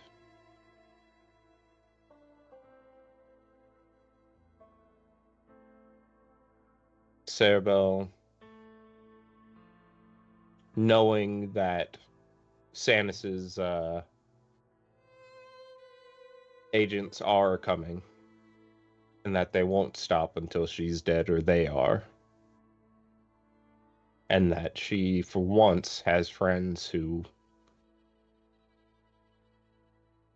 care about her well-being.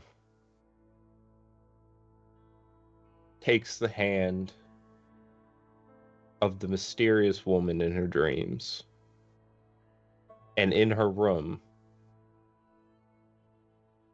another being starts to form.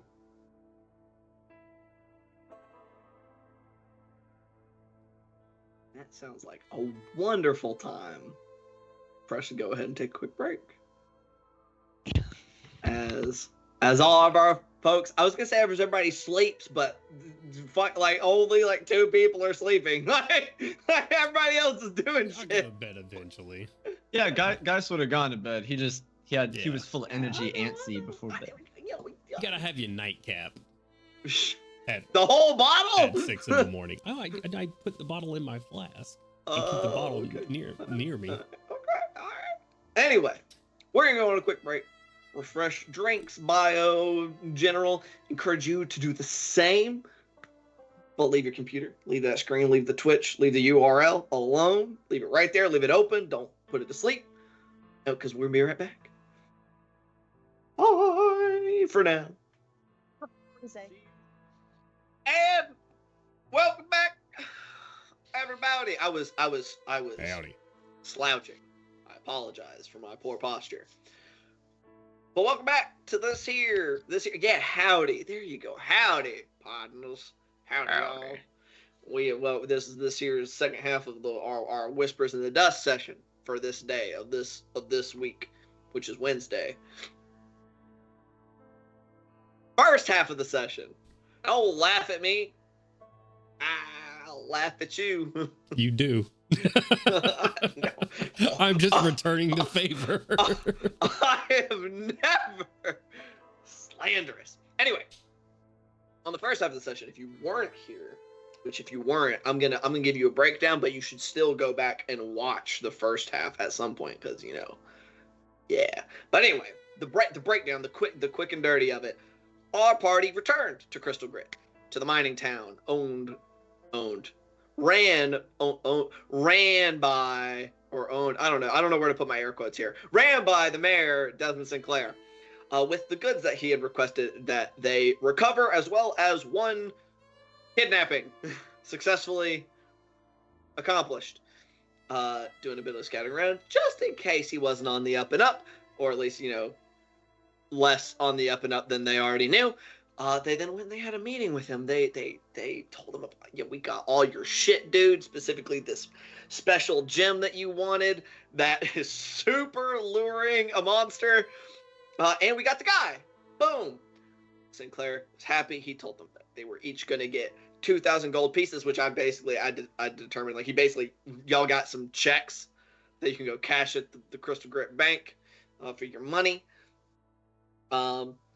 And he basically proposed that not only was this payment for the job you have done, this is down payment potentially for you guys to do further work for him. Everybody agreed that, we could use some work. We got some monies, like doing stuff, especially since he said that you do work for him, then assistance in personal endeavors could potentially be forthcoming to you all. Then he questioned Granger, finding out that someone within the consortium by the name of Slater had commissioned his gang to basically give the consortium, and specifically Slater, an excuse to investigate and uproot Sinclair and his gang for, personal merit. Granger tried one last time to gamble for his life by revealing Callie's status as the daughter of somebody important within the consortium worth a lot of money before he was murdered by Sinclair. Nobody's talked about that so far. But the job that they have been given now, and that so far they have accepted, is to eliminate the incoming marshal of the Arcane Consortium, which will be arriving the next week to 2 weeks at the most by train. They've been tasked with making him dead without pointing a trail towards Crystal Grip for their investigation, as well as the mage Cassidy Buchanan has been put on the case of further researching the monster that pursues the gym to hopefully prevent it from, killing a bunch of people, because that would be bad. So, where we last left our party, they were having a nap in various degrees of comfort. And I guess that's where we'll go ahead and rejoin everybody. In order to get a long rest, obviously some of you had to sleep later than others. But I'd say everybody should be fully functional by about noon at the latest. So y'all are up and running. The sunrise is in full swing. You got some folks that are there for lunch, but the floor is yours. Callie would have realized that as we were talking that I think whether it's that Sinclair didn't know all of the details, or he just didn't give us all the details because of the height of the emotion, or maybe you can clarify, yeah. DM. From what I remember, it's not just one person. It would be the marshal and a posse, the marshal. Right? The marshal would have a posse, and it would be, of course, you would know. I mean, just not only from you've lived here, that like an inspection group usually isn't that big. Okay. Like it's just with them for security, probably no larger than your own group, 5 or 6 people, okay, including the marshal. All right. Okay. I think regardless, Callie, after she had done all the things with the horses and stuff, still having a whole bunch of nervous energy, and goes back to Sinclair's house and knocks on the door to have another conversation with him, just with her and him. Okay, going there to talk to Sinclair again. Okay. This time, mirroring last night, door answered by a much larger figure of O'Malley. Still has the bowler hat. It's like their uniform. I've forgotten his voice. He had an Irish accent. I believe he was Irish. Yeah. Hello, Miss Callie. I just realized doing Irish in deep is not something I've practiced very much. Hello, Miss Callie. What is it that I could do for you? Do you think you could bother Mr. Sinclair for me? I would like to bring something up with him that we didn't have a chance to chat about last night. Oh, I can ask. That's all I ask. Disappears for like a minute. Comes back. Opens the door and just gestures for you to come in. Yeah, I probably have done this a 1,000 times, and so I wander up in. Lets you on in. Sinclair. Looks like he is entirely possible he has not moved since last night. He is in his chair, behind his desk, dressed the same. It looks like he might have changed shirts. But he's currently rifling through some papers on his desk. Miss Callie. Good morning, Mr. Sinclair. I apologize for interrupting. And I think that I had what's the word? Surreptitiously? That word. Have like stolen some cinnamon rolls from the kitchen. Oh, okay. Because Miss Bell always has those like that's I think that's like the thing that she always has available. Is there a fucking And, like, Cinnabon in the back of this place? Like, Pretty what? much. That's what I Dude, feel you're like. sitting in there, you're like, dude, this smells mad good in here. Right? Holy. This is It's why the this place is reason so why she successful. always has. Yeah, exactly. It's not. Anyway. I like put it on his desk. And go. I apologize if I'm interrupting anything. He just kind of raises an eyebrow at the cinnamon roll, but what can I do for you this afternoon, Miss Callie? I feel like I should be open and honest with you, considering all the things that you have done for me. And I think that you are a man of caution, so I think you'll appreciate why I did not share that information with you. Dragonborn friend was not lying. I do have connections to the consortium. Don't want to go back. So if you'll let me, I'll stay here. Do good work for you.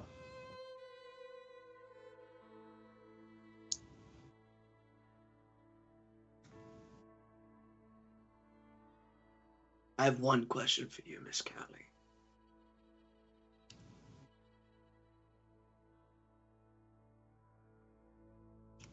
Are you more valuable to me doing work or as a bounty? I think I proved my worth by bringing you back that gem and by bringing you back Silver Shot in one piece.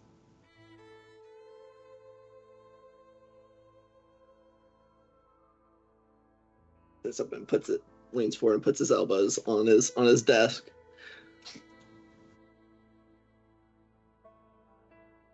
Continue to be so valuable, and I don't think we will have any issues. Understood, sir. And she just kind of turns around and walks out the door and starts contemplating go bags and all of the things For sure. to skedaddle out, and then go and find To Miss Bell. skedaddle. Skedaddle. Skedaddle. Hell Get yeah. out of there.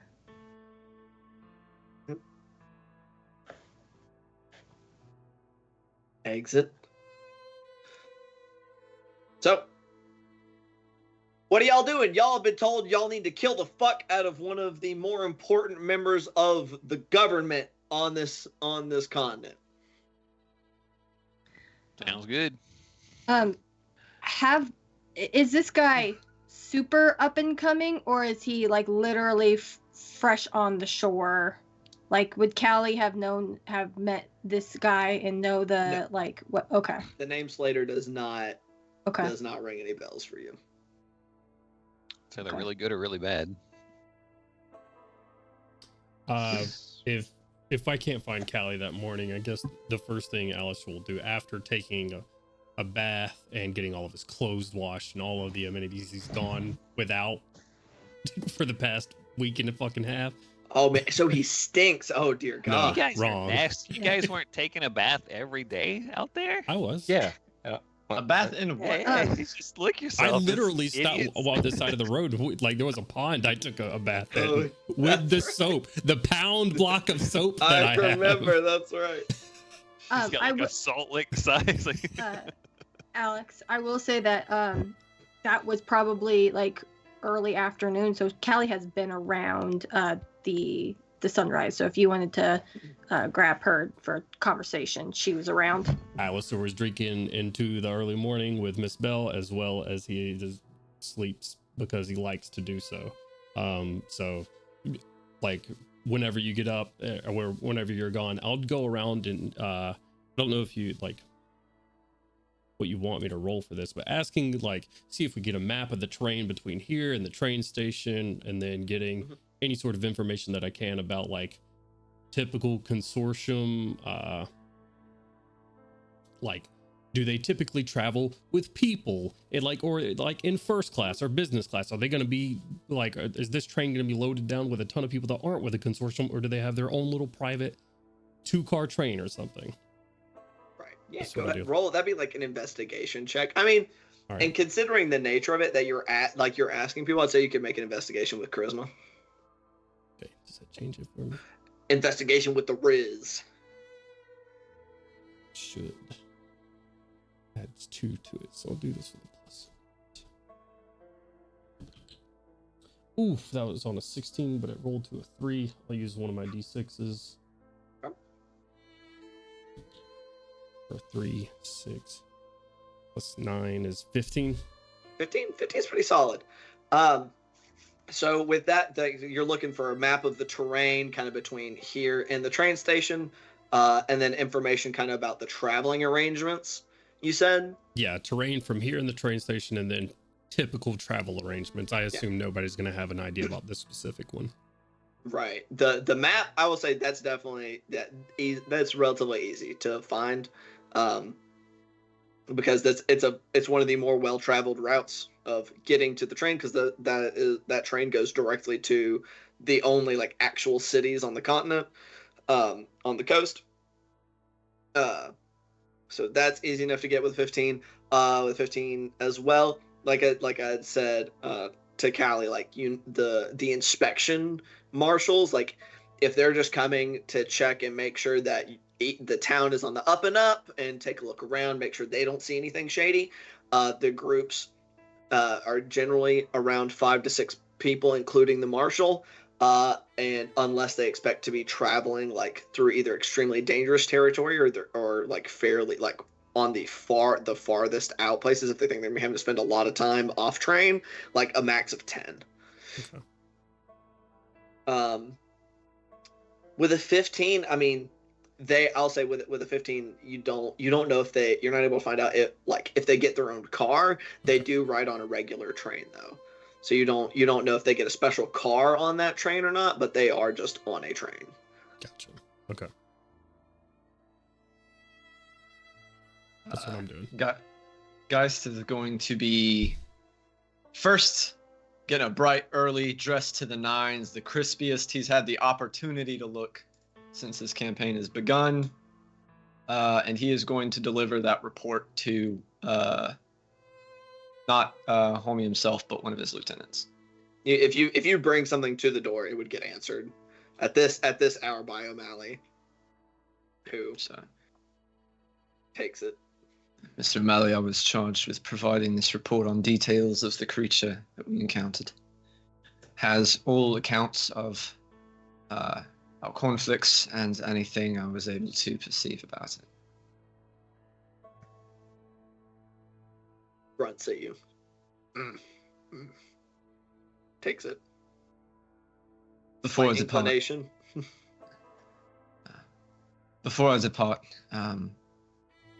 what are the arrangements for the procurement of equipment with our earnings?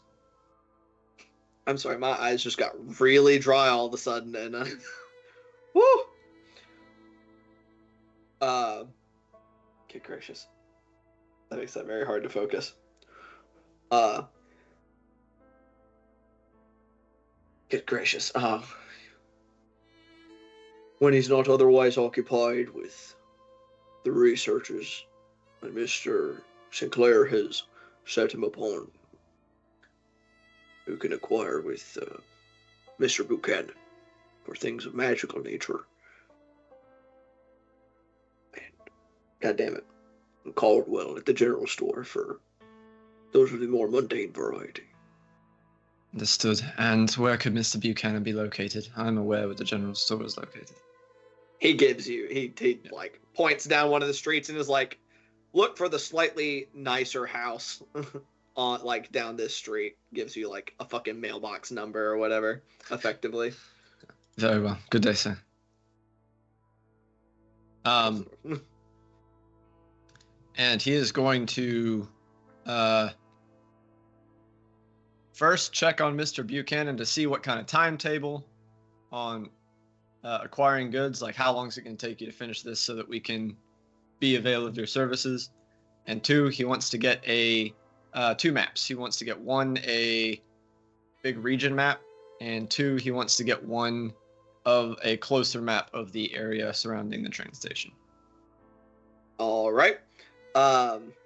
He said, "Go ahead and good Lord, man, are you just looking to purchase these, or you're just asking around for them?" Did purchase is fine. Okay. Once again, roll investigation check with a Riz. With the Riz. With the Riz. Put the Riz on it. That's the same number. They actually have the exact same bonus. So you're just as smart as you are Riz tastic. Yep. Nice. That will be investigation 28 this time. Sweet God. Yeah, that's a lot better than 15. But and so yeah, with a 28, easily enough getting those 2 things. Like I said, probably the map for the train station is probably largely similar to the map that God dang, that Alistair got, which is, detailing the path to and immediately around the station, since it's a very commonly traveled route. And and like you said, you just wanted like a bigger region map. Like, are you wanting like the entirety of Eucryptia or like this section that Crystal Gate resides on? This section. Okay, yeah, easily enough as well. But the fucking 28, Jesus. Probably good. And then you were asking, and what were you asking for Buchanan? Basically, how long are you going to be wrapped up with this other project before we can hire you to make us stuff or acquire us stuff? What's the ETA on being able to buy magic items, basically? Basically, what he tells you is like you come in and he has like a gang member who has been being like, assist this man, and I guess Rita as well, because if I don't know when Rita pulled up, so maybe Rita's there, maybe she's not, I don't know. Sure, we can say that Clyde already swung by and got. Clyde already swung by, dropped her off. We'll say when you show up, Clyde and Rose are Clancy and Rose are there. Clancy and Rose, my Clancy and Rose, it's Clyde and Rita. You made the names all start with the same letters, man. It's supposed to be easier that way, right? It is harder. Yeah, fucking Yeah. What? Giving her a peck on the cheek as she goes to work or whatever the fuck, basically. Yeah. But then like I said, basically an errand boy for like if somebody needs to be sent to like run and get something for Buchanan or Rose, but frantically looking through all kinds of paperwork. He basically tells you that you guys come back by in the next couple of days. Right now, he is just trying to make sure he has something to give Sinclair. He may be able to craft you guys some stuff, but he does have some things on hand, and he'll be able to avail you of that full list in the coming day or so. That being said, he will begin by taking his acquired maps, and he's going to head back to the Hotel Motel Holiday Inn, sit down with a glass of milk, and start going over the maps to mark like this is a good waypoint based on the flow of the terrain. These, on the station map, like drawing circles of like this is the max range of my rifle. This is the ideal range of my rifle. This is my rifle. This is my gun. Basically, heavily annotating both maps for effectiveness. Where are you doing this at? Just in the main room of. My God, I've forgotten the name of where I'm sleeping.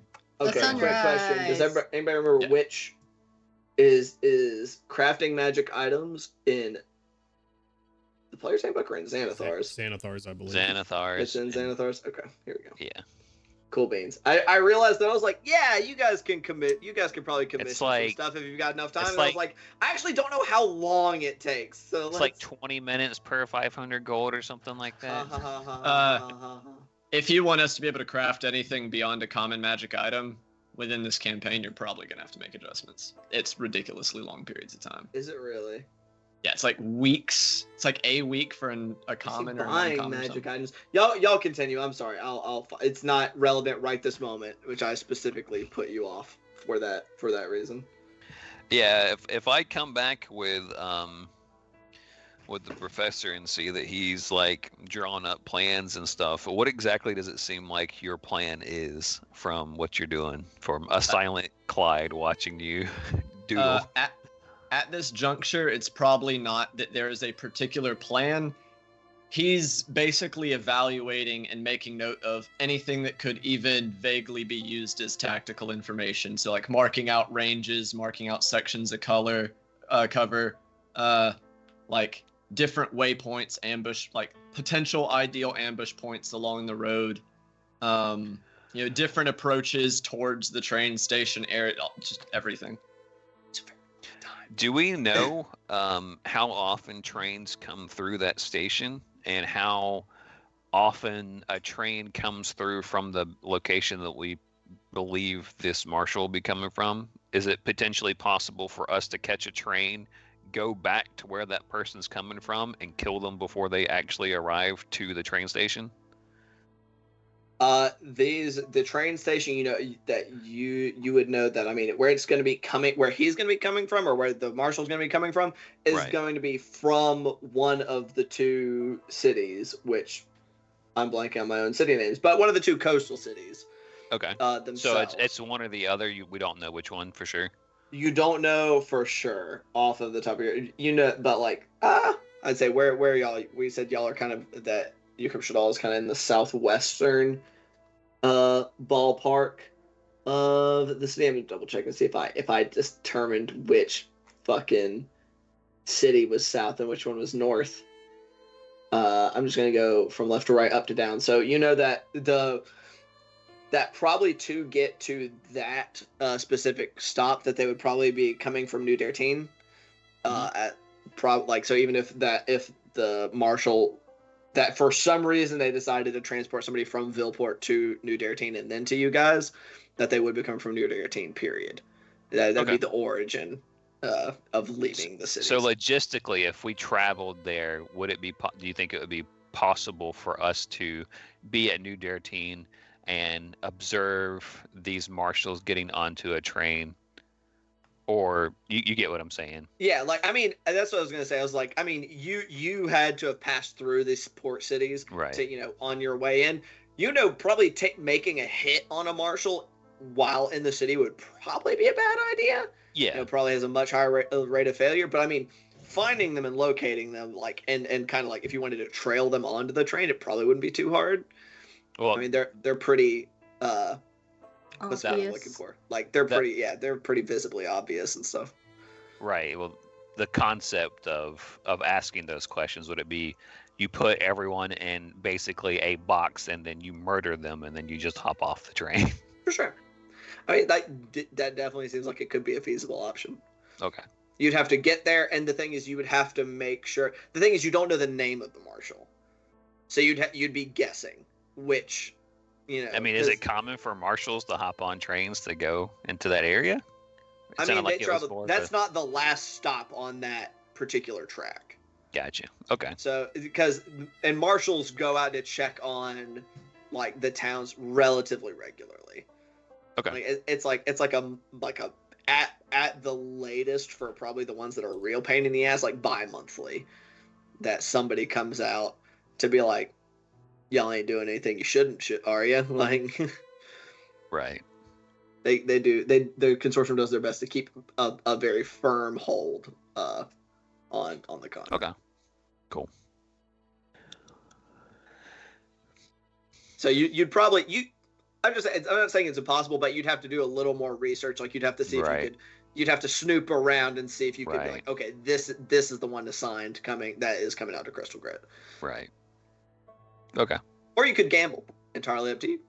Oh shit, we murdered the wrong marshal and We killed the wrong guy! Oh shit. We're really sending messages now. I suppose. Yeah. It is perfectly feasible. There's just, like you said, there's just steps you'd have to fulfill. To just come back to Sinclair. So we killed 3 groups of marshals. We're just over. Is that good? And we're just overachievers. That's all. Don't be upset when we've caused all kinds of fucking chaos. Should have known. Fucking Headlines. D&D groups.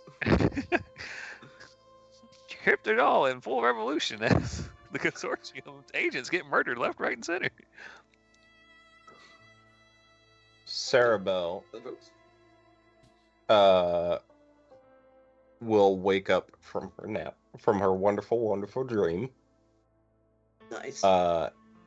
and sense another presence in her room, and immediately draw her kukri knife. That she keeps it strapped to her thigh while she sleeps. Mhm. And just who's there? And out from where he poorly attempted to conceal himself steps a man who's about 4 foot tall, This little guy. completely bald. He is missing both of his eyes, Damn. but you can tell that he can tell Like where he can where she is. perceive. Yeah. Right. Yeah. And in both of his sleeves is a contraption with a dagger at the end of it, and he just bows. Do you have hidden blades? Like assassin hidden blades? Is that what Mhm. I'm hearing here? Slick. Okay, cool. I just wanted to make sure. Well, well, well. Sarabelle. You stupid bitch. You lit me on fire.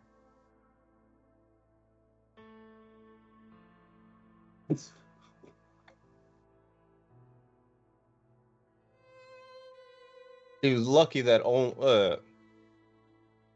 Yulon was looking out for me. Otherwise, your stupid fucking god would have tortured me for eternity. What are you doing in my room? What do you mean? Lit you on fire? You don't recognize me. Well, I do look a little bit different now. It's me, Sarabelle, John. Your cart.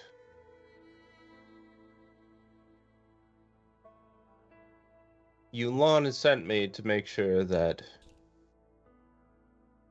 what she's bargained for with you gets fulfilled. She's also allowed me one thing. And he's just gonna punch her in the face. Can he reach? Oh, he just... Does a Superman? Yeah. Jesus Christ. Okay. Now that is done, why don't we go see everyone else? I need to have a discussion with Mr. Dowtree now that I can finally speak to him.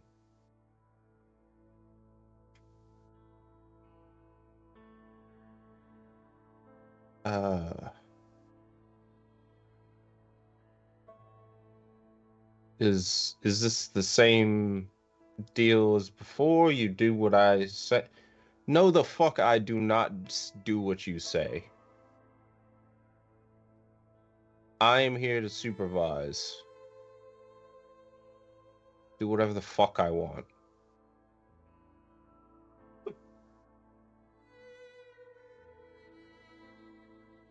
And she just walks out and heads downstairs to go find Mr. Dowtree. What the hell? And Sarabelle follows after getting dressed. So it's like a little halfling dude that's bald and has no eyeballs. Man, this is fucking wild. I mean, I know Does he the DM have can be clothes? like, surprise NPC, but when a PC goes, surprise NPC, I don't expect to also be surprised by the NPC. He is not a halfling. He is a shrunk human. A shrunk human. Okay. He's a little guy. He's just a guy. He's just a little guy. So he's a shrunk, bald, eyeless human. Is he wearing clothes? Well, Mr. Dotree, are you in the bar? I can't remember. Yeah, I'm in the back of the bar by this point. John will walk up to you, and you'll be greeted with a bronzed man, no eyes, completely bald. He is wearing a silvered cuirass underneath a gunfighter's coat with a strapped bandoliered set of pants and some fine-looking boots. And of course, his two assassin daggers. Go off, John. Mr. Dotree. It's been a while. So I'm quite good with faces, and I don't believe I've ever seen yours. Well, you never did see my face in that contraption of hers. My name is Handball. You can call me John. It's the only name you ever knew me by. 18 on the dice for an insight check.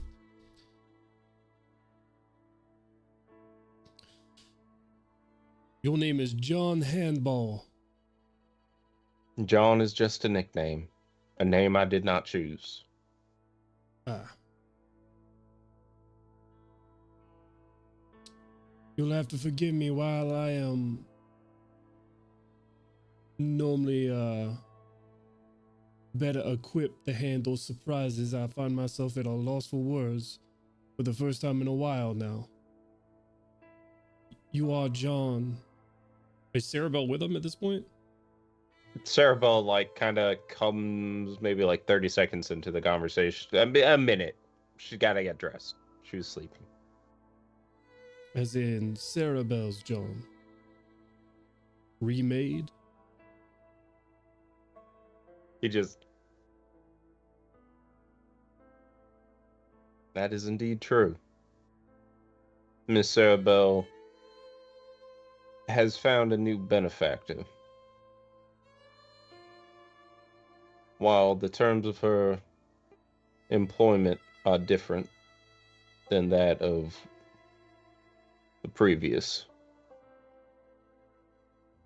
less of a religious nature. Right.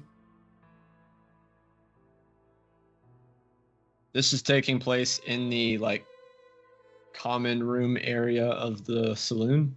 Me and the professor are there? Who is the strange bald man? Points a gun. Geist doesn't point a gun, but he definitely stops what he's doing and is like, I'm directing my attention over here. It's where Alistair would have been. I wouldn't have been helping y'all plan or anything. I would most likely just been drinking and playing with Agatha's hair. but I would have been at the table pretending like I was helping. Can you do me a favor, if you don't mind, me? and roll a perception check? Yeah, sorry about shooting you. Hopefully it was a mercy. I appreciate you, Mr. King. Fire is not a pleasant way to die. 19. Well, did you want to Oh, sorry. Well, were you wanting a perception check from? Just him or everyone? Just a small detail.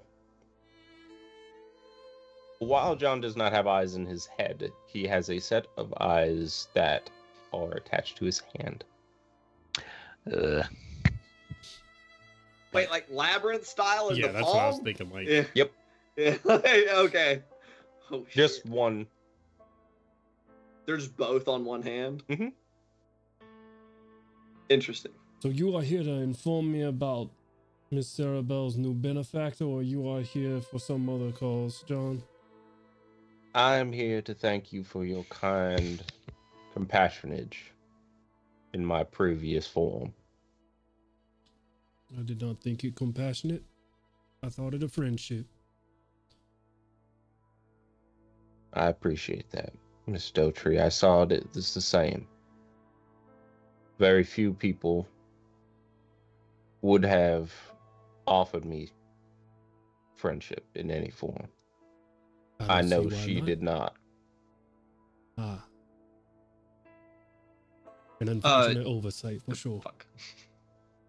Sorry. Chris, does it appear that he is actually using the eyes to see, or do they just happen to be there in his hands? Does Does he seem to rely on them? He isn't like walking around like this. He's intentionally trying to just kind of keep it down at his side. And But it does see. seem he's relying on them to see. Yeah. Noted.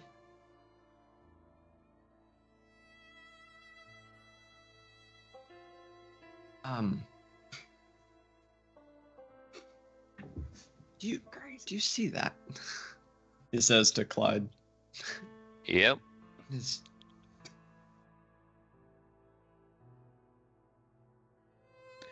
I mean, I guess it's better than the last one.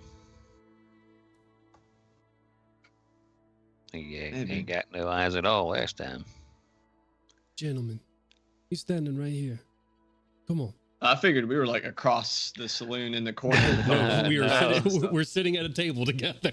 yeah, Clyde said something. to him. Oh, Yeah. I didn't realize you were Clyde's sitting already at the table engaged. with us. Oh, Yeah. then yeah, no. If it was right there, it wouldn't have said anything. Never mind.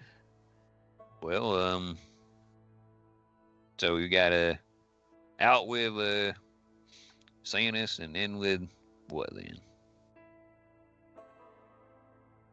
Well, her name is Yulon. Yulon? Yulon. All She's a right. sibling of Sanus.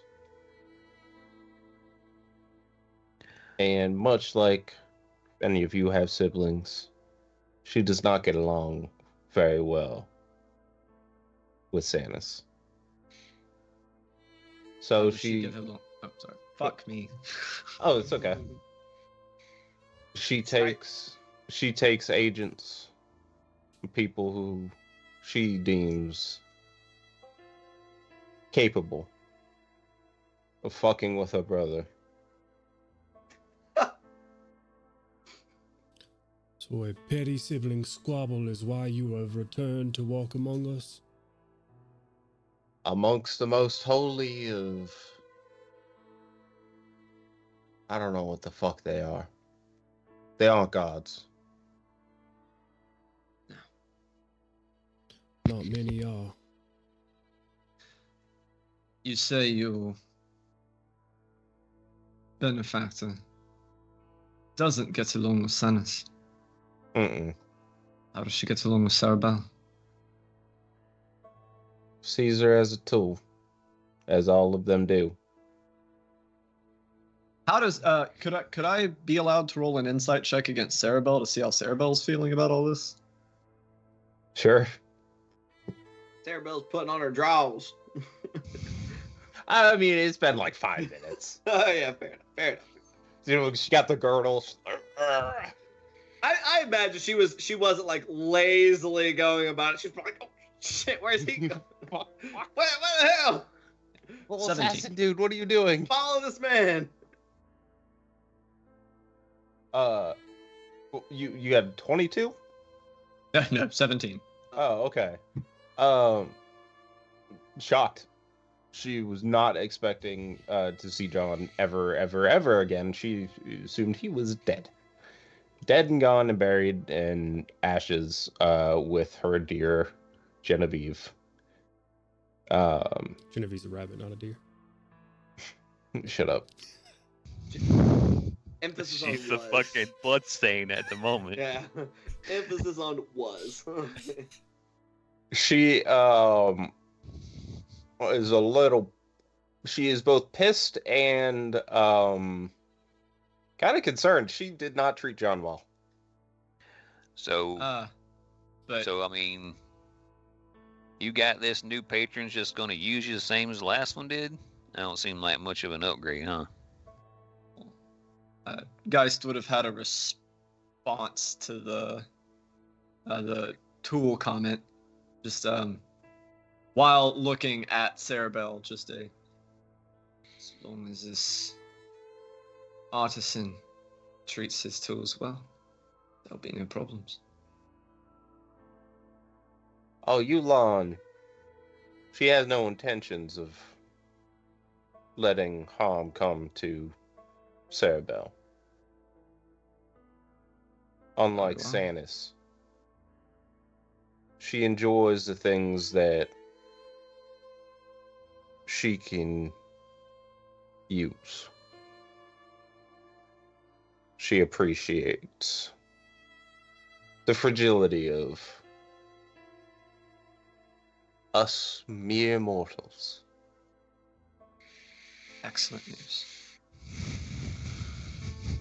Fucking Clyde is giving the most suspicious stare down to John. Oh, yeah, no, this is like unblinking eye contact the entire time. Like, excellent news. Mr. Well, King, like, maybe I shouldn't have mercy killed you. Hmm? the deal with Yulon, or whatever her name is not one of worship, sacrifice, anything of that. It's a simple deal. Yulon needs somebody to disrupt Sanis, the cult. And I will do it. There will be no unquestioned killings.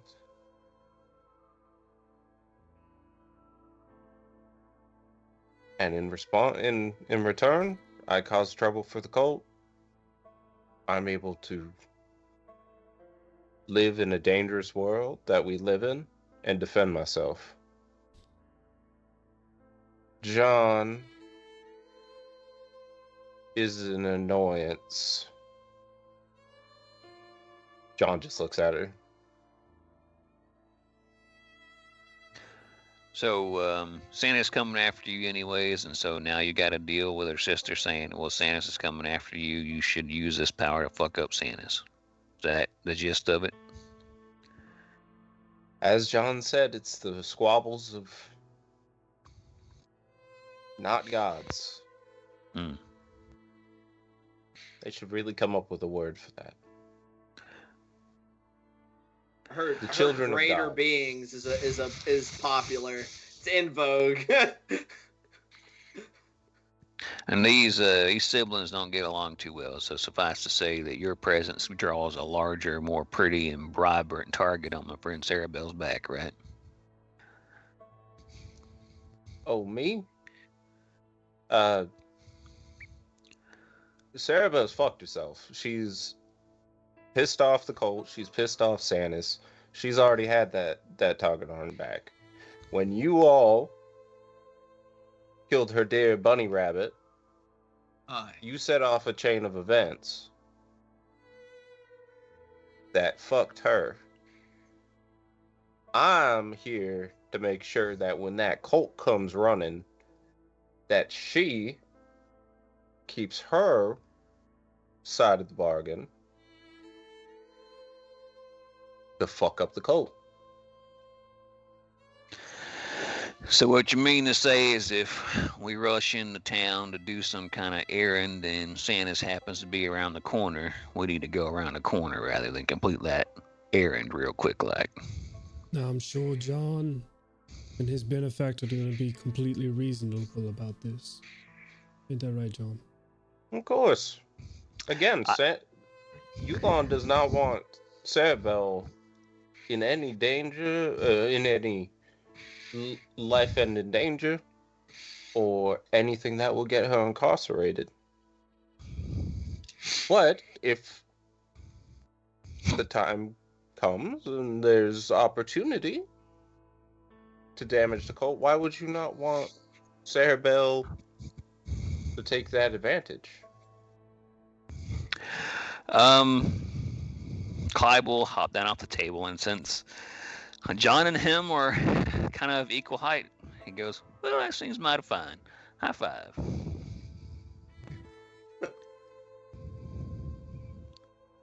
And as he goes to high five, and Clyde will pull out his gun, put it to his fucking neck, and says, "I'll do it again." That is fine. Sarah Bell can bring me back, and she will. All right, good. But just like burning, shooting hurts too. I'm quite aware. I remember the last time you put a bullet in my skull.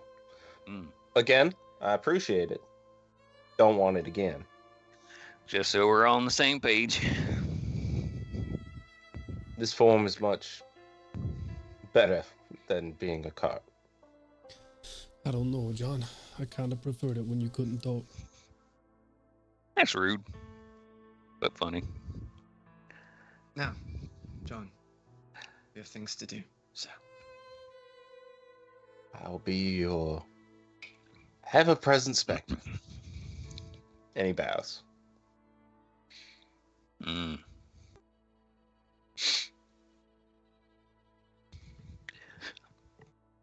Sarah Bell, you're kind of a lightning rod for booked up shit, ain't you? I believe it just is a downward spiral. I joined a Downward fucked up spiral. cult. They did fucked up shit. It shit sticks together. Downward spiral right here into this chair. Let's go over stuff. It's like urging you to like join the group and kind of stay away from that guy. Oh, While John's all right next of- door. This is happening. I think Callie is in the back with Miss Bell because we haven't been at the sunrise for a while, so I feel like we have things to talk about.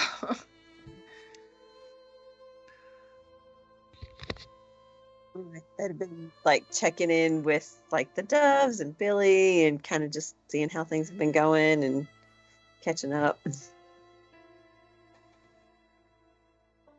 So just kind of chit chatting with folks. I mean, and they're like, you probably this morning when like probably when you first saw Billy and Pax, they probably were both like, oh my gosh, Miss Bell, I didn't know you were back already.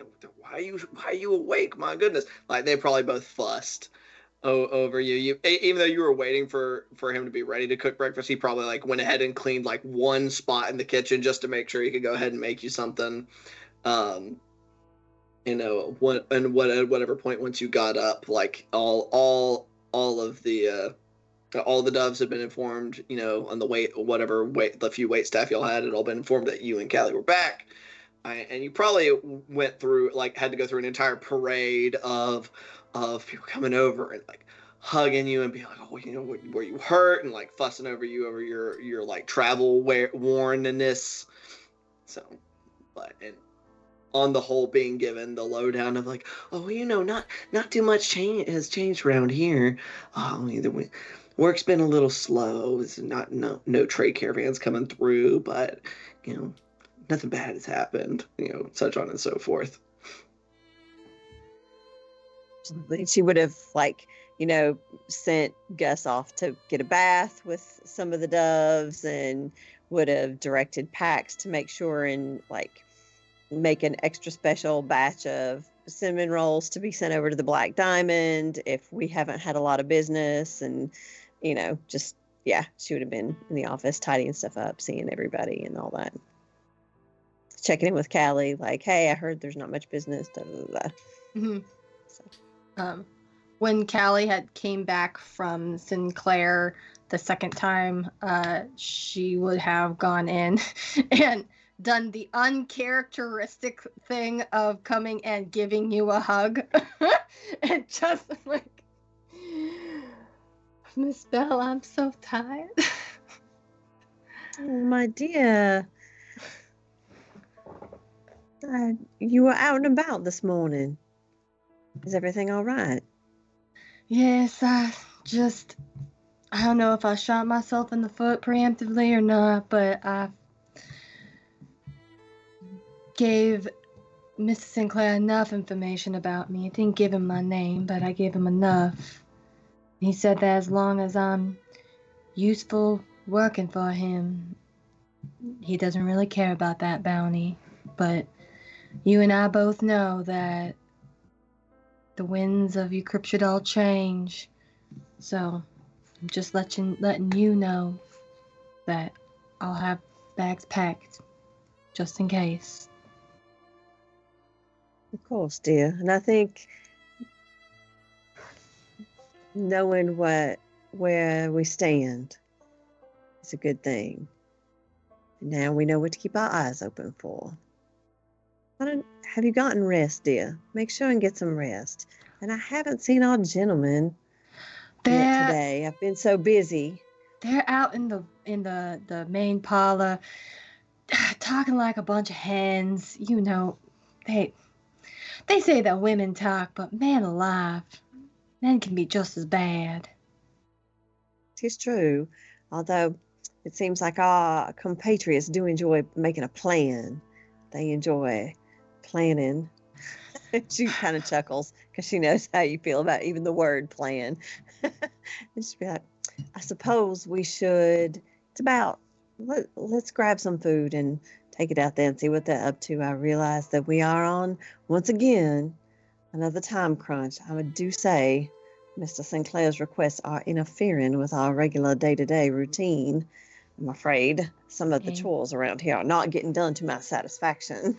Ain't that the truth? Well, Miss Bell, if you need me to have a conversation with some of our lovely doves, you know how I can convince them to make things more spick and span. I know, dear. It's some of those, it's time to paint again, and I just feel like I should be there for that type of thing. So it's not fair to ask. But Let's get this over with. Let's talk to the gentleman and see what we can do. I think Kelly grabs one of the trays of sandwiches to bring out to the table.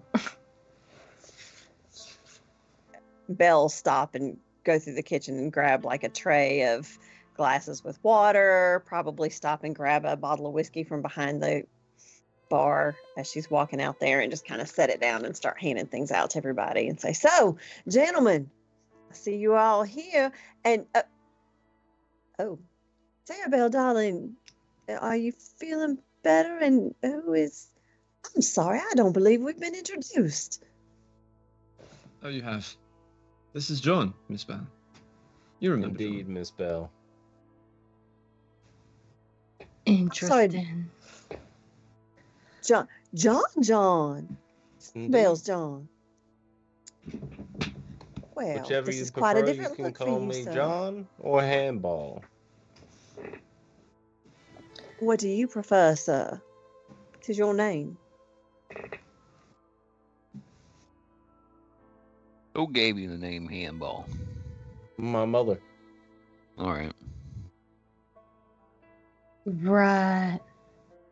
Sarah Bell didn't know my name when she had the pleasure of slitting my throat and turning me into a cart. Let's make things bygones be bygones. We have more pressing matters. Bygones be bygones.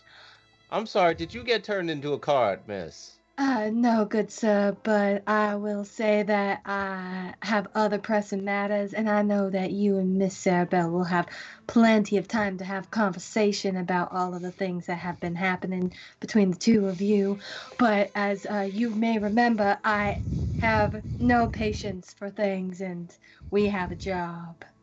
Indeed. Belle's gonna hand her a sandwich and say, sir, if you don't mind me calling you what your mother called you, Handball, I believe that would be the most appropriate. As long as that is okay with you and does not seem too intimate. I wouldn't want to intrude. Of course not. Miss Bell, you may call me Hand if you want. And I like that. I like that. If that's okay with you, then that's what I'll call you, Han. All right. So, gentlemen, Sarabelle, darling, before we get started, are you feeling better, my love? I am. My Okay. place in all of this is more enlightened. Okay, I believe we'll catch up later. I get the sense from your expression that you have more to tell me, but since as I'm a latecomer to this conversation, I will not ask everyone to restate everything. Gentlemen, have you been planning? I know. Please eat as we talk, and tell me what plans do you have for us? We can't agree Where on shall we one, go Miss Bell. next? Geist wants to do something subtle. Mr. King here wants to just shoot them while they're in the train car, and I want to flip the damn train off the tracks. So we need a tiebreaker. You go ahead. Well, I was just So let's see. exploring all options. I still feel like the best In other method words, what? is to just Yeah, I'm wait sorry. for them to get to town. Whenever they leave, they start their way towards Crystal Grit. We just fill them full of bullets and then smash their bodies into elemental attacks. And like I said, crash train smashes bodies all for us. No need. Right, but a train that derails is one thing, another one that gets blown up is a completely separate affair. If you know a way to properly derail a train without making it look like an accident, I'm completely on board for that whole idea. But if it doesn't look like an accident, then that brings more folk looking than it does keeping away, I guess. Believe it or not, trains are a lot The le- easier to derail than they look. Less investigation. I've heard you can put a that penny on it. outside forces are going to commit to responding to our actions, the better. 50 people die in a train crash. Big issue. 5 men die on the road to bandits, earth elementals, or Polak. Less of a response. Also less witnesses, less chances for things to go wrong. Risk mitigation. If it may What I'm help, hearing y'all say is everyone has been true to form to this point. if it may help, and this is John, some of the powers that Yulon is giving Miss Sarabelle are of a explosive nature. Can Miss Sarabelle not speak for herself? Miss Sarabelle does not know everything that she has received, whereas I do. She did not know that I was coming, for Maybe example. inform her. What time? I just got here. Well, as someone who has survived a train wreck, literally and figuratively, I suppose, it could go either way. DM, would I know if the train wreck that I was a part of was like truly an accident, or was it constructed? I We don't know if we've talked about this. We didn't, so that's why I didn't know if you had made a decision or not. I hadn't, quite frankly. Let's go. We can always leave it up to the dice. I just threw a D10 behind me. I found it. Don't worry. We can always leave it up to the dice. Yeah, I We can mean, always decide.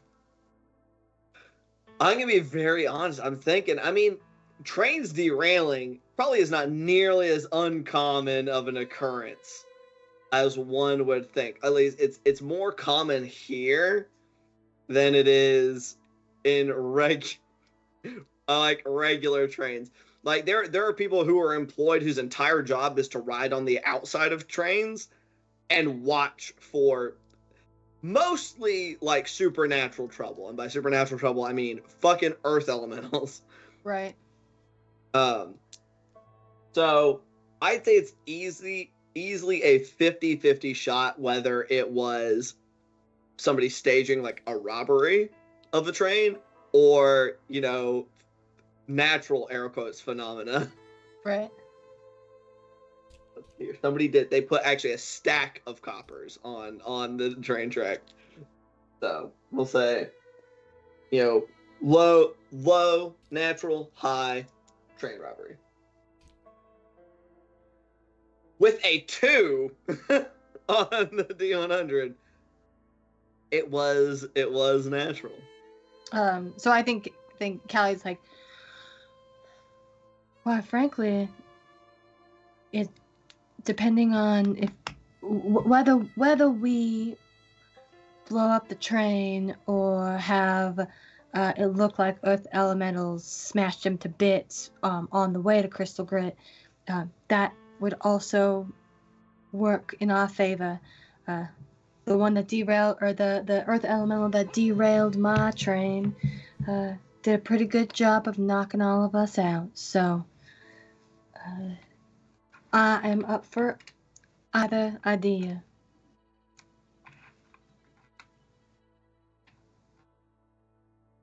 Do we have a way of knowing what train the marshal is on? And that is, I'm so sorry. I was trying to get us through, like, try to make sure that scene didn't drag on for too long. I know I had said it was going to be in the next 1 to 2 weeks. And that is like, that vagary. Y'all don't have the full sense of how long it's going to take. But within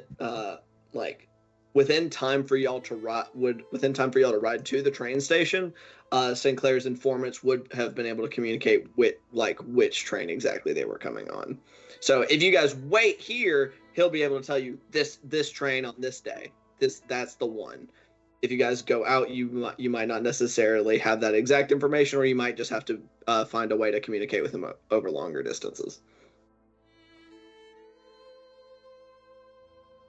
My inclination is to go for derailing the train with a backup plan to ensure that our marshal does not walk away.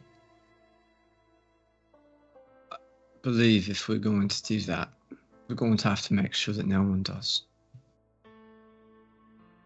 Fair enough. How big's this train?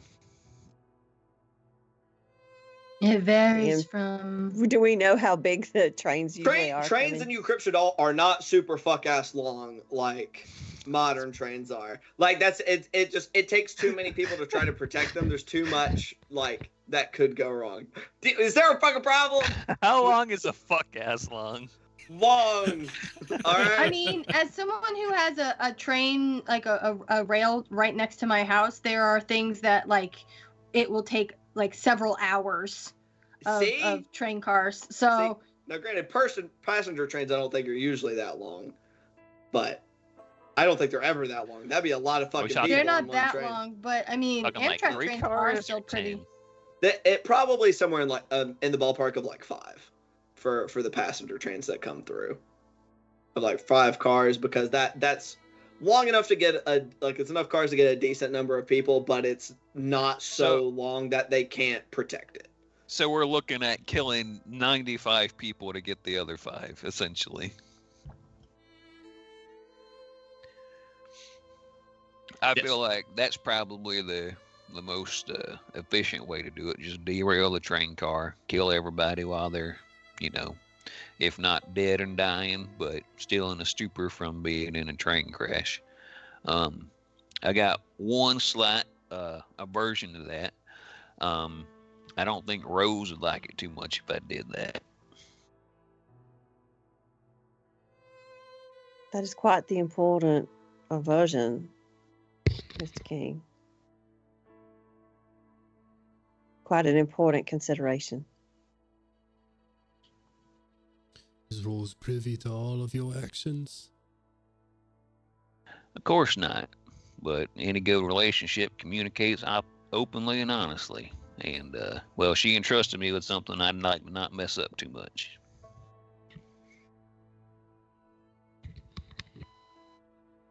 John,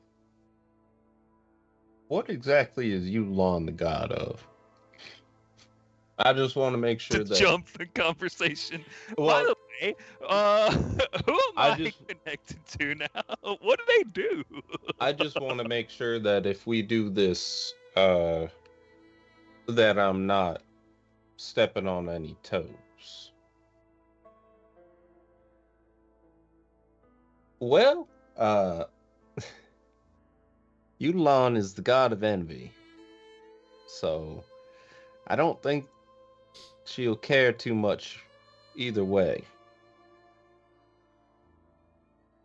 Just as long as you don't get yourself killed.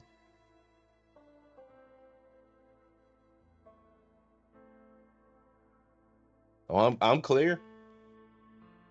I guess. Mom said I could go to the sleepover, so we're good. Yeah.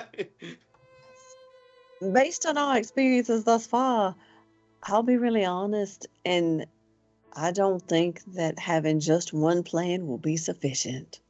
I think if our plan is to derail the train, then we should probably also have a plan where Mr. Geist is a little ways away, and perhaps Mr. King might be a little further down the road, perhaps on the other side of the town. If I'm going to be a little Having ways a away, multitude of backup plans. it needs to I'm be sorry, not son. anywhere. If I'm going to be a little ways away, it needs to be not anywhere near the town. I think that's wise. And if I recall correctly, Callie, refresh my memory from those last couple of groups that have come through. The marshal does not travel on his own. No, ma'am. He will have some accompanying folks. Handful of folks, yeah. 5, maybe. 4 or 5. So having levels of backup might be a really good idea. So perhaps we can utilize all of these plans in conjunction. The catch being that certain plans, by their very nature, will kind of cut off other options. If the quarry is alerted before they even get to town, it's going to be much more difficult Well, to snatch them up after. They may abandon their current mission entirely if they think they've been targeted, call in reinforcements, or divert, change schedules. well, If we're going to that's- intercept, Well, that's the thing. If we know what train, and I think that Mrs. Sinclair's going to give us that information, then we can post up before it gets to the train yard and make it look like Earth Elementals derailed it, which is, like I said, very common. If that doesn't kill them, then we will post up and make sure that we finish off anybody that needs to be gone. if the derailing doesn't work to kill them, we're going to have to handle it right there. We cannot risk trying to derail the car and then letting them get to the station. If we're going to hit them before they get to the station, they can't make it to the station. Well, they wouldn't What? be able to make it to the station if we're gonna go with this plan. We'd have to make sure that we are derailing this train miles down the track from the station. It's not going to be even coming close to the station. The station's not in Crystal Grip, Mr. Professor. No, I'm aware. I'm saying if we hit the train, even 30, 60 miles away, which I doubt we're going to have the time for, especially if we're going to try and avail ourselves of any of the contraptions of, can't fucking remember his name. Magical dude. Yeah, that man. We're going to have, Buchanan? yeah, Random him. bartender. Random barman. Sure. If we knock the train over 30 miles from the station and they don't all die, we have to kill everyone before they make it 30 miles.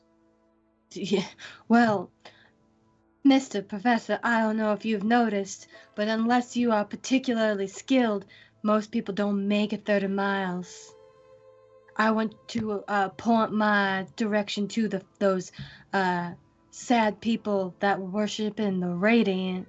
They got themselves eaten by a bunch of were-yotes. They also went traveling in numbers and heavily armed, which any survivors of a train crash, along with security crew, the marshal, and his guards, were-yotes won't attack a group of 40 people, I don't think. If we stack enough things in front of a train, not possible for it to get past. Are there any Not- on the map? Are there Let's get- any bridges, like large bridges that the train has to go across? Probably. Sure. Any that Alpha are will point to a close? bridge. Weak spots and washouts happen all the time in the West. A Right. train falling 1,000 feet out of the sky. That all but assures everyone dies, no problem. I'm not saying I won't support this plan. I'm simply saying if we're going to do it, it has to be decisive. I'm saying we This- shouldn't do it. Why are you going to kill all those people You- just It's for a not- few fellas? We don't know that there's gonna be a bunch of people. They could be traveling on their own private cars at this point. There's nothing. You just going to guaran- derail one car and the whole train? We don't know how many cars they're traveling with. So this is the consortium and travel with as few people as they wish. They could have their own private train. I'm saying this is going to be the best, most effective way to do this without a bullet being shot. Don't sit right with me. If we got a forewarning or something that they're just got some sort of private train, I reckon that's all right. But I ain't trying to kill 100 people. I prefer not to. It's unprofessional. I'm simply saying if that is what ends up being voted on amongst our noble group here, then I'm simply saying whatever we do, we have to do it right. I don't think any of us are trying to half-ass this, Professor Dumont. Not half-assing it, but the accomplishment of the task is paramount, but so is doing it in a way that absolutely cannot be traced back to both the town of Crystal Grit or each of us as individuals. Ghosts in, ghosts out.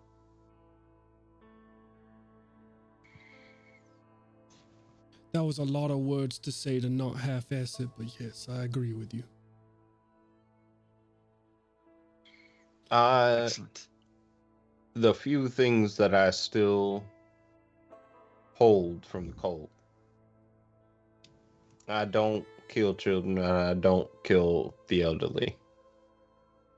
We don't know that there won't be any of those on the train. So we need more information on its passengers as well as if it's just going to be the marshals. If we're going to be picky about who's living and who's dying. Callie, is there any way you can talk to Mayor Desmond and perhaps, or you, Miss Bell, y'all both work for the man, maybe get some information on the other side, on the city they land in, see who's going to be traveling with them, send our telegrams a thing in this universe? Is that a thing Sending that we can do? stones, baby. Sending stones. Okay, all right. I was like about to say something. I don't know if it's and canon. that was the thing. Like I had said, is like that's the only reason that y'all will know precisely which train it is closer to time, because he won't know until his guy in New Dirtine knows. Okay. So like this is the window that they'll come, and then when it gets closer to time, he gets the exact information so that he can prepare and stuff. That's how it's done in the past. Usually he's not preparing to kill them, but you know. I think Callie goes. So then this is what we do. We have our two plans. We won't know until literally the day before, at most 2 days, from Mrs. Sinclair's people. The big thing is that we prepare now, get our things ready, and head out to head them off at the pass, as they say. Because we will not know.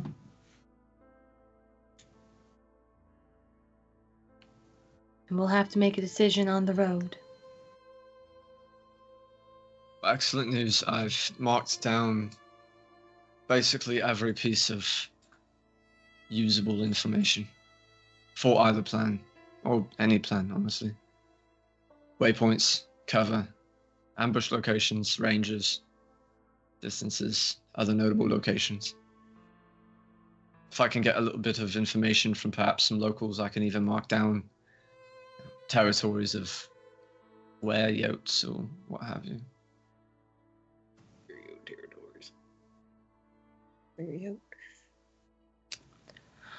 Does anyone have the capacity to be able to communicate with Mr. Sinclair's men after we leave faster than relying on a telegraph? I mean, they might be able to give us a sending stone or something like that. That's what I was gonna say. I was like, we might as well ask Mr. Buchanan if he can rustle up us some sending stones. Bet a couple gold he'll charge us for it. Right. Give I don't me all of anticipate- your money.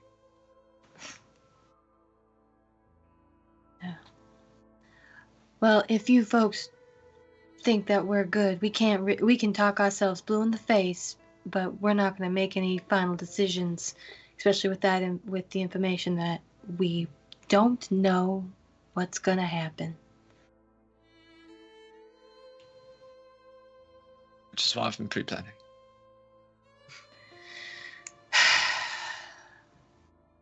Plans and plans and plans, Mr. Professor. And more plans after that. Annabelle, did I hear you say? And I'm sorry, Hans, maybe it was you that said it, dear, that Sarabelle is able to, she has, her new powers include explosives of some kind. Is that correct? Indeed. Sarabelle takes some shit out of this bag, and he kind of guides her hands into forming a ball. Looks a little strange. It doesn't look like TNT or dynamite. It's got a purplish hue to it. And it glows with a similar light to Callie's. When you see Callie's smite land. Which one? Because I have a couple. The one that does radiant damage. The divine Okay. smite? That makes. Hey, I had to ask. I do a couple. Sometimes you do two of them at the same time. And it makes a different color. She can do that, as well as create explosives that do a little bit more damage. One that I particularly like adds a little gamble and a boring fire incendiary type explosive. You like someone that's a gamble. You know, dynamite is kind of a big gamble in this setting as it is. You want it to be What do you more? mean? It's perfectly safe. I think is. Oh, go ahead. If you'd like to see the one that's a gamble, I can show Miss Sarabelle how to make that one as well.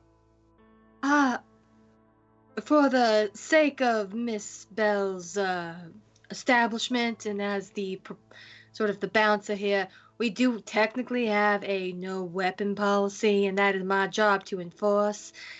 And I would say that explosives are weapons, so let's hold off on that demonstration. I believe last time Miss Sarabelle was here, you allowed her to have her weapons, as she is security. If you notice, sir, I don't have my guns. So Shame. he will see that she still has her boot knives. Like there's so it's more of the I'm gonna if this little fucker is gonna like square up with Callie, she'll fucking kick the shit out of him. He's not squaring up. He's Being an asshole. just saying, is what yeah, he's just doing. being an That's asshole. fine. Callie is tired and annoyed, and there's all the big feelings. Callie's feeling lots of big feelings, and there's an antagonistic being in this space. So He leans back and goes like this, showing his assassin's daggers. Unfortunately, I can't give you these ones. They're I'm not asking you. I'm just saying. quite that well let's attached. hold the explosives for later. We have the time. We will have the time. As you wish. Put Yeah, a little quite hand fun. up, put a plate of sandwich in his face. Here, dear, have a sandwich.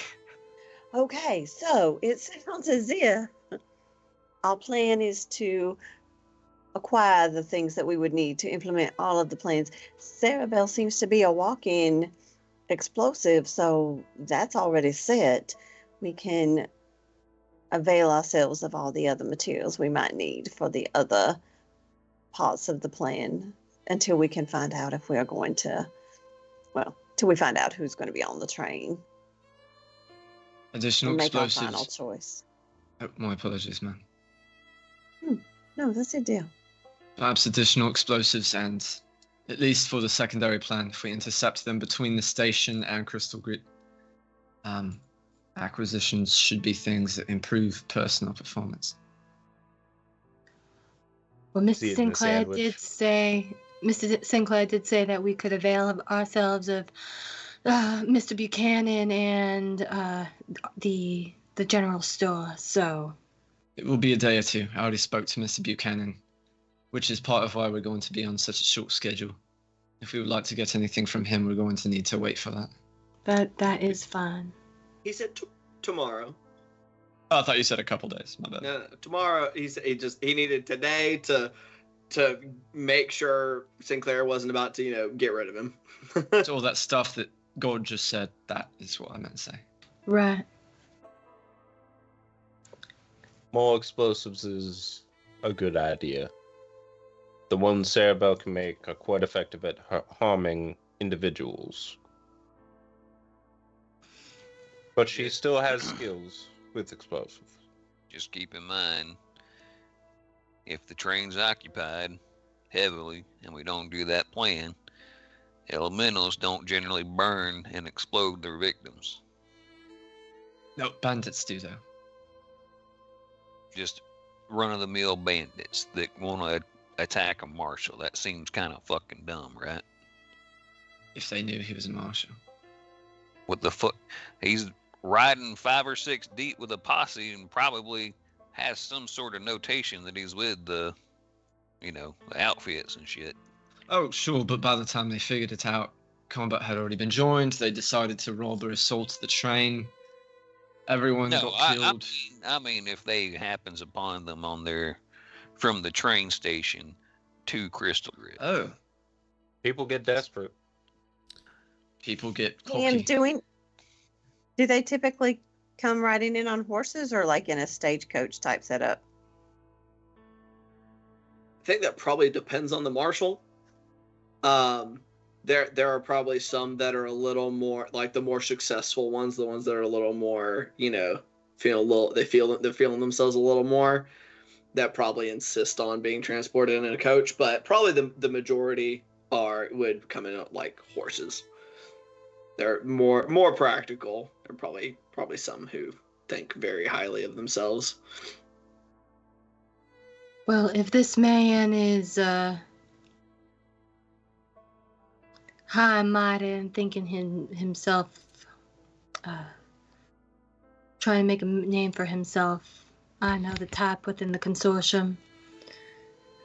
If he uses a coach, well, that just makes things a little easier for us, frankly. And if we don't end up derailing and bandits do end up attacking, I think Alice will return a book over to you all, which he'll have roughly drawn. He's not a great artist, but you can still tell what it is. I'll turn around the symbol of the Worm Riders, Silvershot's gang. We can always just pretend to be someone else. You're not wrong, Mr. Dotree. There are plenty of gangs out here in New Cryptidal. That's an excellent idea. Hira will Enough. come by and pick up the tray of drinks. And as she walks away, Belle will look at her and the other doves and folks that are, cleaning up, tidying, doing things, and she'll turn back to the table and say, "While I agree, and I do not like the idea or prefer the idea of killing extra people or people who are not involved in this, I will protect the lives that are mine first. And if that means we have to do different things, then we will, and I will."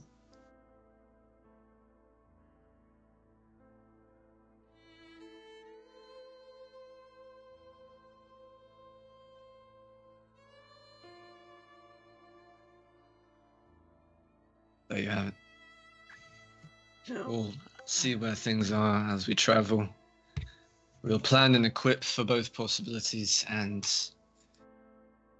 improvise, I suppose. Music to my ears, Mr. Professor. Music to my ears. I bet it fucking is. If we do get the opportunity to actually check out the area around the station. GM. Yes. I believe this is the same station that Geist recently came from. Any of you who took a train would have come into the station. Like a town around it, or is it like just the station in a building? Basically, station with like a probably like a small handful of buildings for people who are there to maintain the station and make sure it doesn't get like that people don't post up there to rob people as they get off the train. Right. So we could get close to take a look, but I'm not sure what advantages that would give us. It's not exactly metropolitan. Could probably be considered a hamlet if you really stretch the definition. That is very small. It's not. It's like I said. There's probably less than 100 people that live in that ballpark. So. Okay, so if this train, if it's not actually going to like any type of really populous area, the idea that it's going to be loaded down with passengers is relatively minuscule. Then, like I said, that's not the last stop. That there are a couple stops, and usually like that's the stop where people get off if they're going to Crystal Grit or to Picton, generally speaking. Gotcha. All right. And there's never some stops. mind. There's like one to two stops before this one, and then there are stops after. It could have nobody, or it could have quite a few people. It could be loaded down, or it's like it travels with a certain number of cars to accommodate if there are that many people that are needing to be on it, since it makes a decent trip like further inland before returning. Let's keep in mind as well that depending on what we find Mr. Buchanan can provide to us, it could open new avenues. Completely alter our capabilities or of movement, collection of information, or the application of decisive force. Right. Speaking of, shall we go shop around? We could check out the general store. I believe Mr. Buchanan said he will not be available until tomorrow. Well, sounds like a good idea to me. He did clarify. Oh, sorry, go ahead. John is going to look at the doves, and Cerebel is going to smack him back of the head. They're off limits. You remember the last time.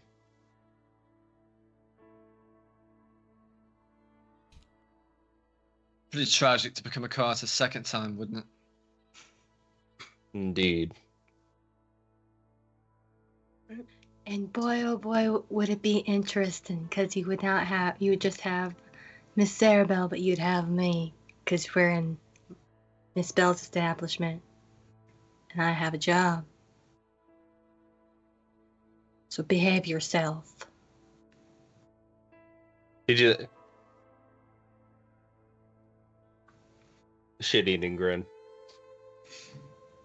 And with that, we'll zoom out of our little saloon, looking at the sunrise, looking at Crystal Grit, seeing a little train track in the distance, chugging along. I think that's where we'll go ahead and end tonight's session. So you plan to. The amount of times that we have said out loud, derail a train, it probably hasn't done us any favors, but you know, it's fine. In a video game. In D&D.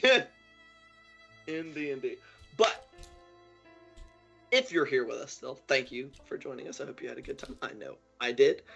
Thank these lovely lads and lasses for playing with me. Y'all are a joy as always. But before we go, you can click on you see that link that we can spam because we got the button. Click on it. It's for charity. It helps kids. Heart wallets. Good. It is. I don't know why I always feel it's like you have to do. There's that thing. Was it like the bloody eagle or whatever they did? Horrible way to die. Like involved like your lungs being not in your body. Awful. But you don't that's need to not what I'm describe talking it, my about. guy. I'm talking about donating money Stop. to charity for Children's Healthcare of Atlanta. So do that. We do this game here on Wednesdays, every Wednesday for the foreseeable future at 7 p.m. Eastern Standard Time. But on Saturdays, my boy Alistair over here to my direction does our Across Eberron campaign, which is on Saturdays once again at 5 p.m. Eastern Standard. And that game is also fucked. We're on an airship. It's upside down, hanging off of banisters. Good times. Guy's character in that game stuck in a force cage.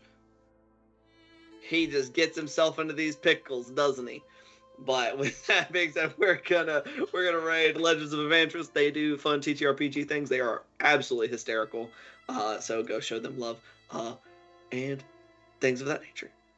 We'll see y'all later. Bye. Welcome. Bye. Bye. Bye. Bye. Bye. Bye.